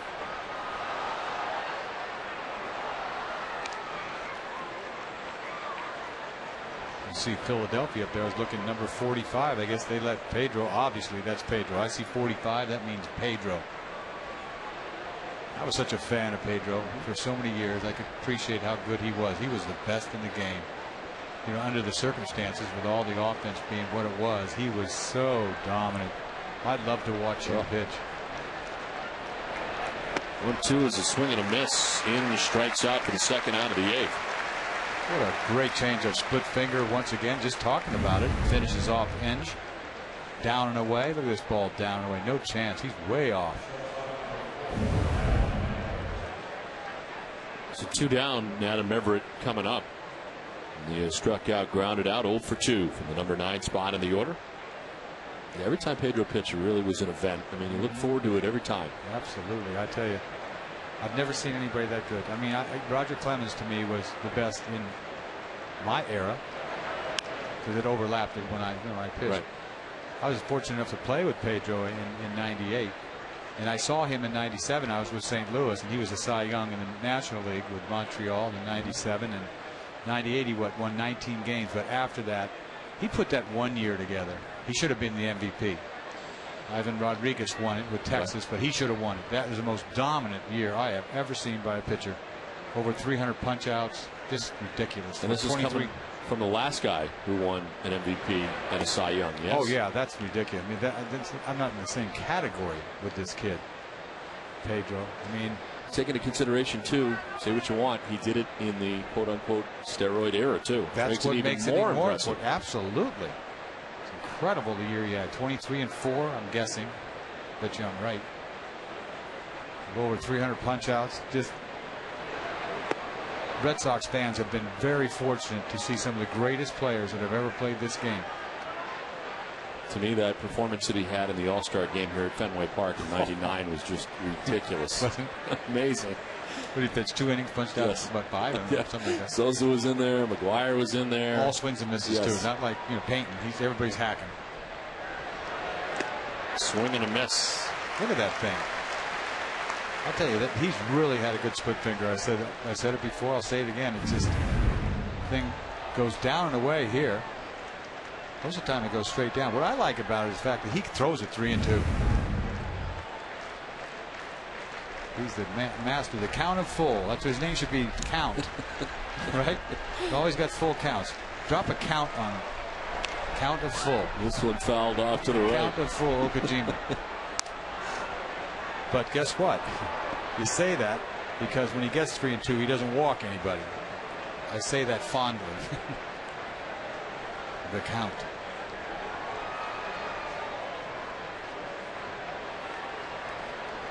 Has such great command with his fastball. He can do anything he wants with his fastball.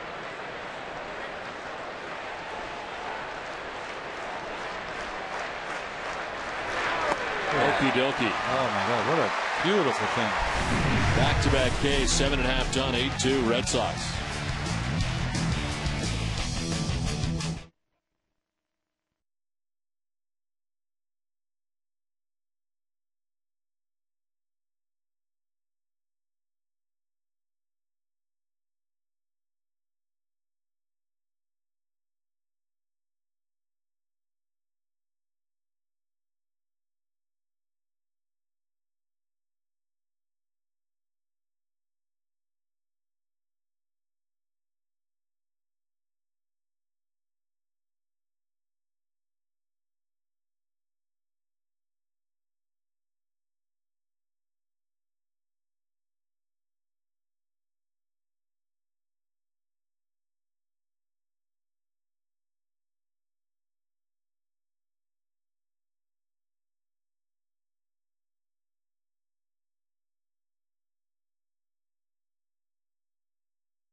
Head to the last half of the 8th inning. It is 8-2. The Red Sox on top. And the new pitcher is Ryan Perry in the game for the Tigers. Comes the 4th Tigers pitcher of the night. 35th appearance, 0-1 record, 3.79 ERA, a 241 opponent batting average. We saw this kid last night, didn't we? It was the night before. Whatever. I dropped on him. I don't think he should be in the big leagues yet. I didn't really mean to be so hard on him. The guy's got a great arm, young kid. He's done a decent job for Detroit this year. Got to find his way. Would you meet him downstairs before the game? You think I was in the clubhouse and had a little chat with him? Yes. Things have certainly changed from last we saw young Ryan Perry. He grabbed me by the neck and said, "What did you say about me?" I said, "I'm an old man. Leave me alone." Help! Help! He's got a great arm, believe me. I could say that regardless. Nick Green is the batter as he stands in on the right side. And takes ball 1.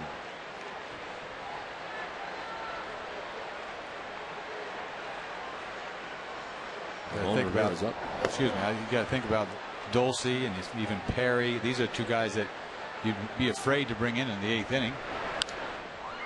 And for the most part, there's a lot of guys down that bullpen that just aren't really important in Detroit's pitching situation. The problem is that this has been a disaster for Detroit coming in here. They only got 4 innings out of their first starter. Jackson got knocked around, who hasn't been hit all year long. Going anywhere for them has been a problem this year. I mean, their road record 23-35. Right. And anytime your pitcher goes 1 inning, it's just you got a 4-game series, a day game at the end. I mean, that's a disaster.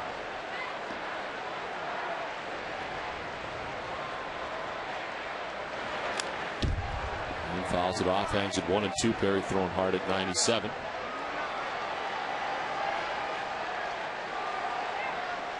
Red Sox trying to keep pace with New York. The Yankees winning today. So they won 4-3 at Yankee Stadium against the Blue Jays. How many times have they won in their last at bat? Line by the third baseman, Inge, and into left. Green thinking 2 as Rayburn digs it out. Here's the throw. And safe at second is Nick Green. I don't know how close this ball came to hitting Inge at third base. He jumps for this ball. Watch. You can't get a good look there, but I don't know if that ball was over his head, but hit so hard it went past him. But Green gets in for a double, just in there for a double. The ball kind of had top spin. He was jumping and that strange play. And here's Josh Reddick, who took over defensively in center field for Jacoby Ellsbury last inning. 217, a home run, 2 runs batted in.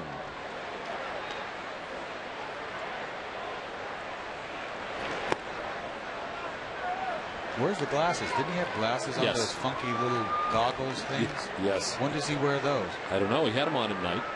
Okay. They're like clear. I wouldn't be caught with those glasses on unless I had to, right?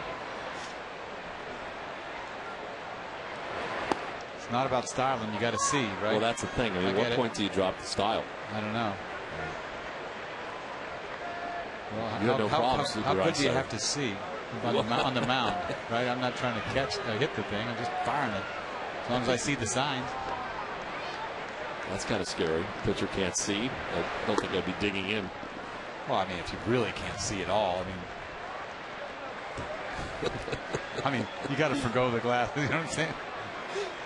You can't be wearing goggles on the mound. Who did that? Who's the guy that used to have that with the Angels? Remember? Brendan Donnelly pitched for the Red Sox at one point. There's another guy. Remember they had those 2 right-handers that came out of the bullpen with the Angels. We'll get to that. Ben Weber, maybe? Yes. Yes. Remember that? All the huffing and puffing yes. and everything else. Yes. Goggles. So he wasn't styling. No, he was not styling at all. I mean, at some point, no, it wasn't good at all. Chris Sabo, yes, that's a name I remember. The goggles. It's fashionable, I guess, at one point. This is line foul down the right field line. Terrell Porter. Yeah. Are they goggles? No, they were like glasses. Yeah. Glasses. I mean, they were Black thick. rim kind of things, Yeah. right? Like Joe Madden, the black rim Right. things. You can do that in the dugout. That's cool, right? Because he's cool, isn't he? Yes, Joe is very cool. Joe is cool. I'm a big Joe Madden fan. So am I.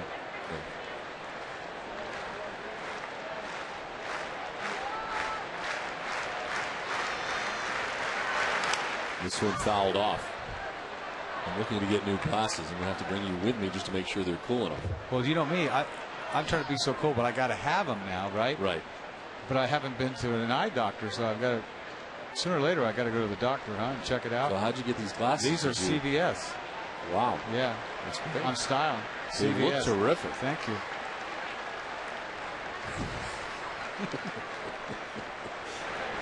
This one fouled off.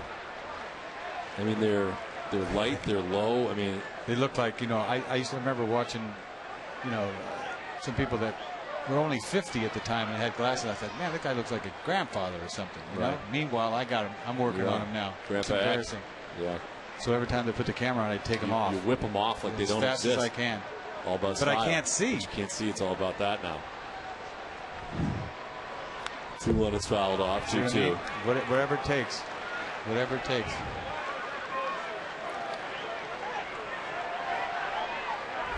How do we get on that? I don't know, but it really went a long way. Yeah, too far. Revealing. You're wide open. You're an open book. Yeah. Forget where you are.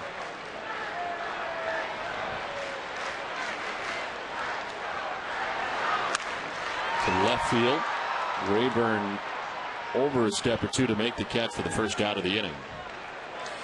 Tomorrow afternoon, join Nesson for Olympia Sports presents the Boston Globe's Red Sox Game Day Live with Catherine, Jim, Eck, and me. Clay Buchholz goes toe-to-toe with Tigers ace Justin Verlander. We'll preview the Red Sox series in Texas this weekend, plus live coverage of the tickets for troops pregame ceremonies here from Fenway Park. It's all coming up tomorrow afternoon at 12:30 only on Nesson. One out, Green at second base, and Dustin Pedroia coming up. And a double in the third inning. He's 1 for 4 in the game.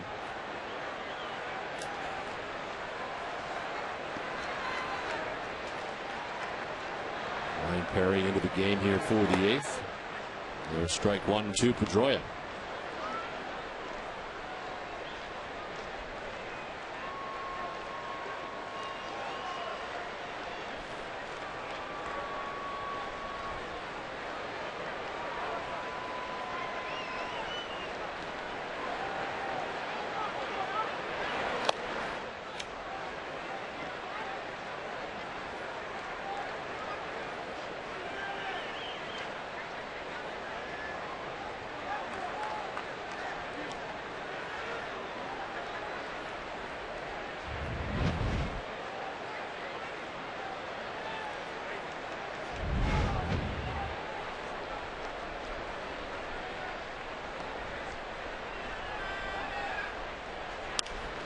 Off down the right field line, 1 and 2. Perry's been throwing around 97 since coming in. What was that last fastball at 97? I'll tell you what, if I was Perry, though, at his age, was he 22 years old, and they said, you want to come to the big leagues or you want to go to AAA and be the stopper and have a great year in AAA? Forget about that. I'm going to the big leagues. Yeah, I'm going to the big leagues. Because that's pretty much, what you'd have to do. You have to go down and have some success. We talked about it the other night when he was in the game. That used to be the formula for pitchers. You go down there and you'd have some success somewhere. They're trying to get your confidence going, and you have a nice year, and then you come to the big leagues. But you have to have a nice year somewhere. You don't just get here. More and more are just getting here. They just get here. Developing they've got a great arm. Yeah. And you're thinking, maybe I could sneak a year out of this guy, and he just doesn't know where he is for a year, and he launches balls over the plate. Maybe he doesn't know, because sometimes these kids get up here and you don't know what you're going to get. You talk about Hansen, remember years ago when he came up, brought him up maybe a little too quick. Yes. Remember Meredith? We did that once. Well, Meredith gave up a grand slam. Seattle Mariners.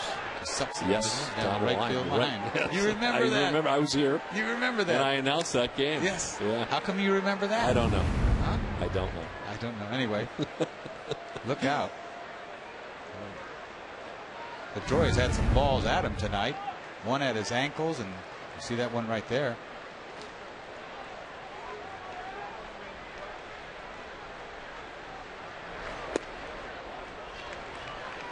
Full count now to Pedroia with one out here in the 8th. And Nick Green at second base.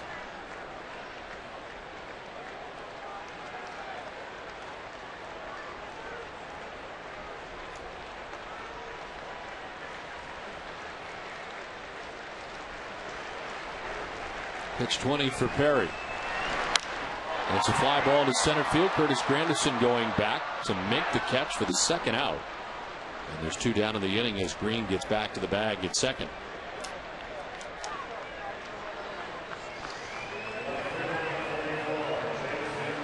Two away, and Jason Bay coming up. He's had a fabulous night. Walk in the first, 2-run home run in the 3rd, a double in the 5th, a double in the 6th. So 3 hits, 2 RBIs, and home run number 24 of the season for Jason Bay.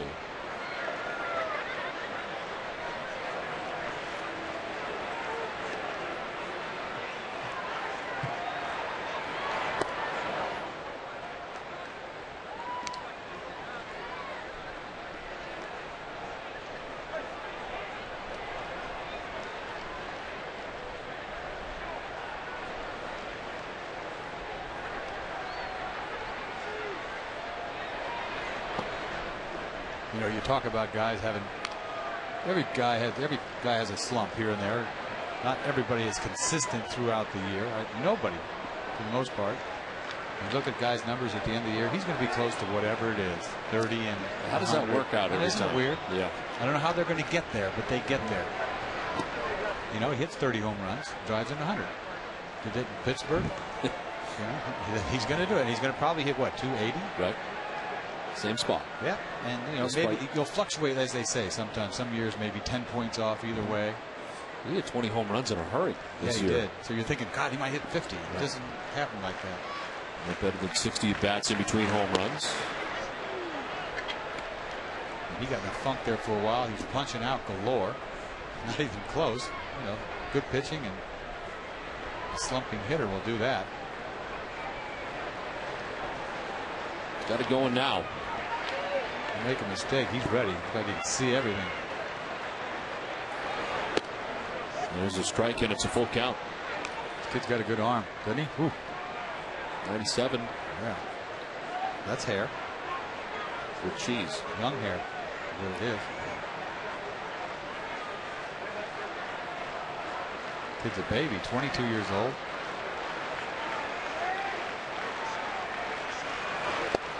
And he walks Bay. With 2 outs here in the 8th. You got some young pitchers on this staff. You think about Perry out on the mound right now, 22. Verlander tomorrow. Been around the block, and he's one of the best. Pitching tomorrow. Very young. Porcello, 20 last night. Hurry into Olympia Sports for the buy one, get one 50% off footwear sale going on now. Olympia Sports, get it for less. 2 down for David Ortiz with 2 on. Ortiz takes strike 1. David has been on twice, singled in the 5th, walked in the 6th inning.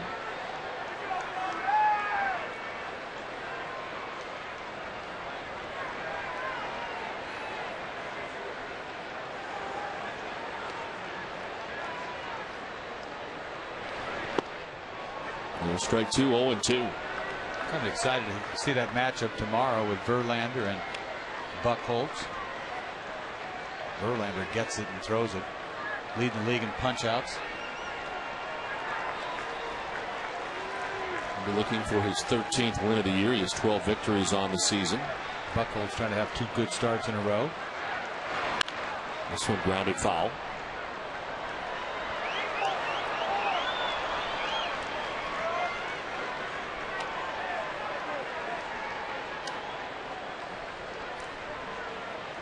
Red Sox trying to make it 3 in a row tonight over the Tigers on top 8-2 with 2 outs in the 8th.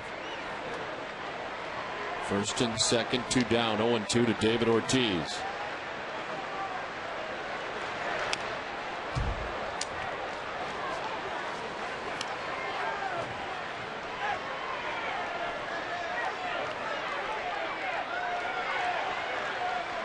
Josh Beckett going the first 7 innings, giving up 3 hits, 2 runs, both solo home runs. Carlos Guillen in the 5th, Marcus Timms in the 7th.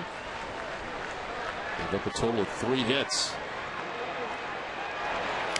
Ortiz with a foul tip stays alive.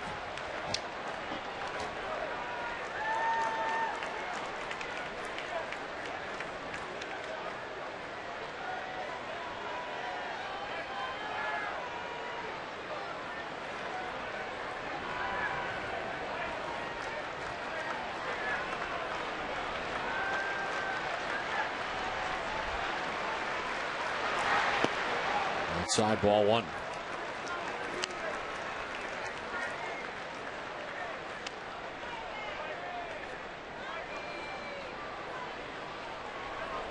Chris Woodward waiting on deck. He came in for Mike Lowell.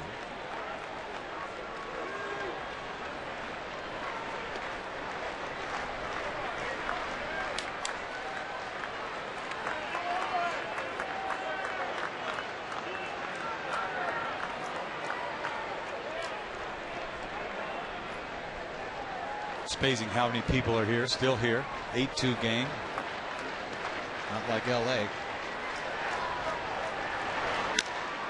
Line to third, caught by Inge. That ends the 8th. 2 men left. It's an 8-2 Red Sox lead.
Well, for the Red Sox tonight, the long ball working again, and it's the same 2 guys who were at it last night. Mike Lowell with a home run. And for Jason Bay, a home run. His 24th home run of the year, a 2-run shot in the 3rd. And the Red Sox had amassed a 3-0 advantage through 3. They get 5 in the 5th. And all the pitching handled by Beckett through the first 7. Gives up 3 hits, 2 runs, walks a batter, and strikes out 6. A chance for his 14th win of the year, as he came in at 13-4. It's to the 9th we go, and Ramon Ramirez becomes the 3rd Red Sox pitcher of the night. A 1-2-3-8 for Hideki Okajima, the 50th appearance of the year for Ramon Ramirez. He's 6-3 out of the pen, a 2.37 ERA, and the opponent batting average at .217. Has to deal with the top of the Tigers order, Curtis Granderson. He was 0 for 3 in the game.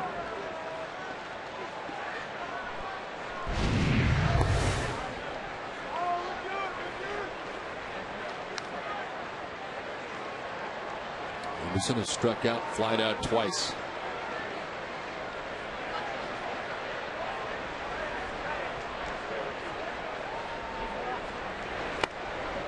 There's ball 2, 2-0.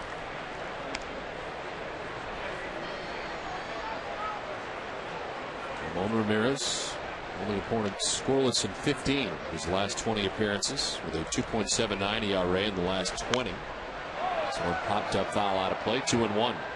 Remember I was talking about that 20-20-20 stuff again? Yes. I'm bringing it up again. Granderson, 2007, he had 38 doubles, 23 triples, 23 home runs, 26 stolen bases. Wow. And the time before that was 1957, Willie Mays. 50 years it took for somebody to do it again, and two players did it in the same year, which is kind of funny. Jimmy Rollins did the same thing. He had even more impressive numbers. With 30 jacks, 41 stolen bases, 20 triples, 38 doubles. I mean, that's awesome. Got the MVP, did he not? Yes. Swing and a miss. Granderson strikes out to begin the ninth. Stay with Nesson immediately following the game for WB Mason's extra innings with Catherine, Nick, and Heidi. We'll hear Josh Beckett's reaction to his start tonight and get updates on the race in the AL East and wild card. Let's hear what the players have to say. It's Red Sox Clubhouse Uncut coming up right after the game. One out here in the ninth. Ramon Santiago in his first at bat after taking over at second base for Placido Polanco in the seventh. He's a .246 hitter, 6 homers, and 26 or 29 runs batted in. Look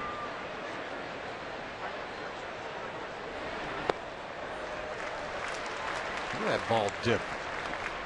Nasty changeup that he throws. Same motion and all the other pitches that he throws. You can't tell the difference between one and the other. That's why they hack at it. And it's hard at 88 miles per hour. I think he threw 100 to have a changeup like that.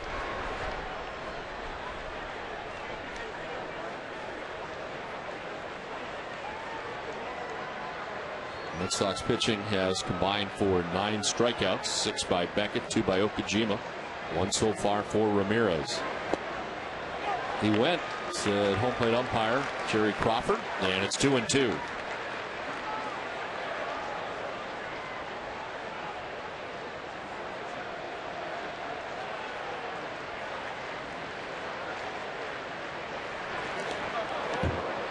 Getting hit that time with Santiago with a 2-2 pitch. He hits down to first. The ball looked like it was a strike almost over the middle of the plate.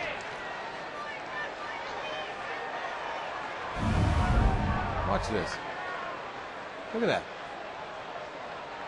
The ball's got plate and ends up hitting his elbow.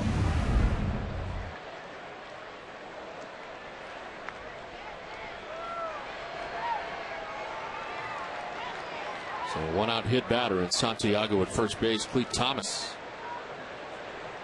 Thomas started the game in left field, moved to right field. Part of the defensive changes for the Tigers. A swing and a miss. Blew that one by him. That's what we've seen a lot of this series with Thomas. Ball right by him. Fastballs are eating him alive. He struck out swinging in the first inning tonight. Since then, a walk and a foul out.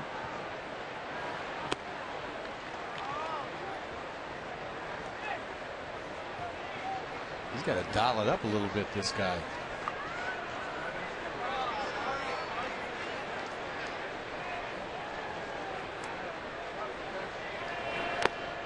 One and two. 95 that time and by him.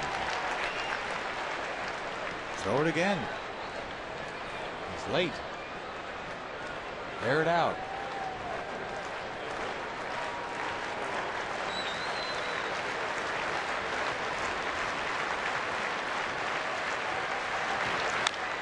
Chopped to first base. Kochman's going to go to second base for one no return throw. And they get the lead runner in Santiago. 3-6 on the force out. There's 2 down.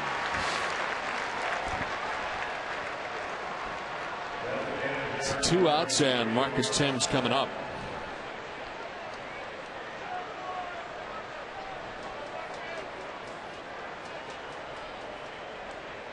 Thames has grounded out to third base, struck out and hit a home run.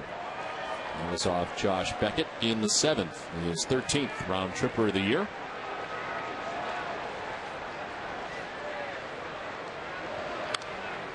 Fouls it off for strike one.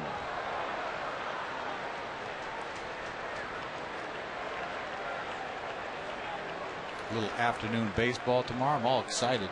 Can't wait.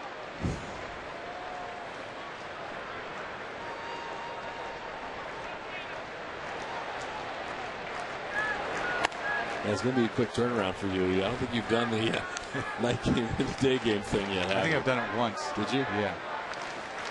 like a Sunday I've done once. Okay, well, tomorrow's going to be different as far as traffic goes, so you know. I know. It's a tough job. It's outside for ball 2, 2-1. I want you to get here after the game starts.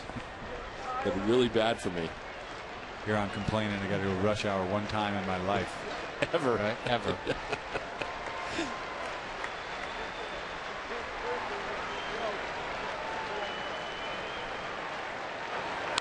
Fouled off, 2-2.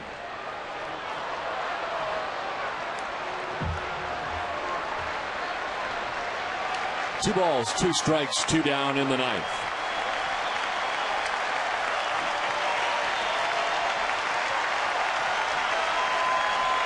These Red Sox fans are something. I'll tell you what. They hang out all night and they're ready. They're still ready. 9th inning, blow them out.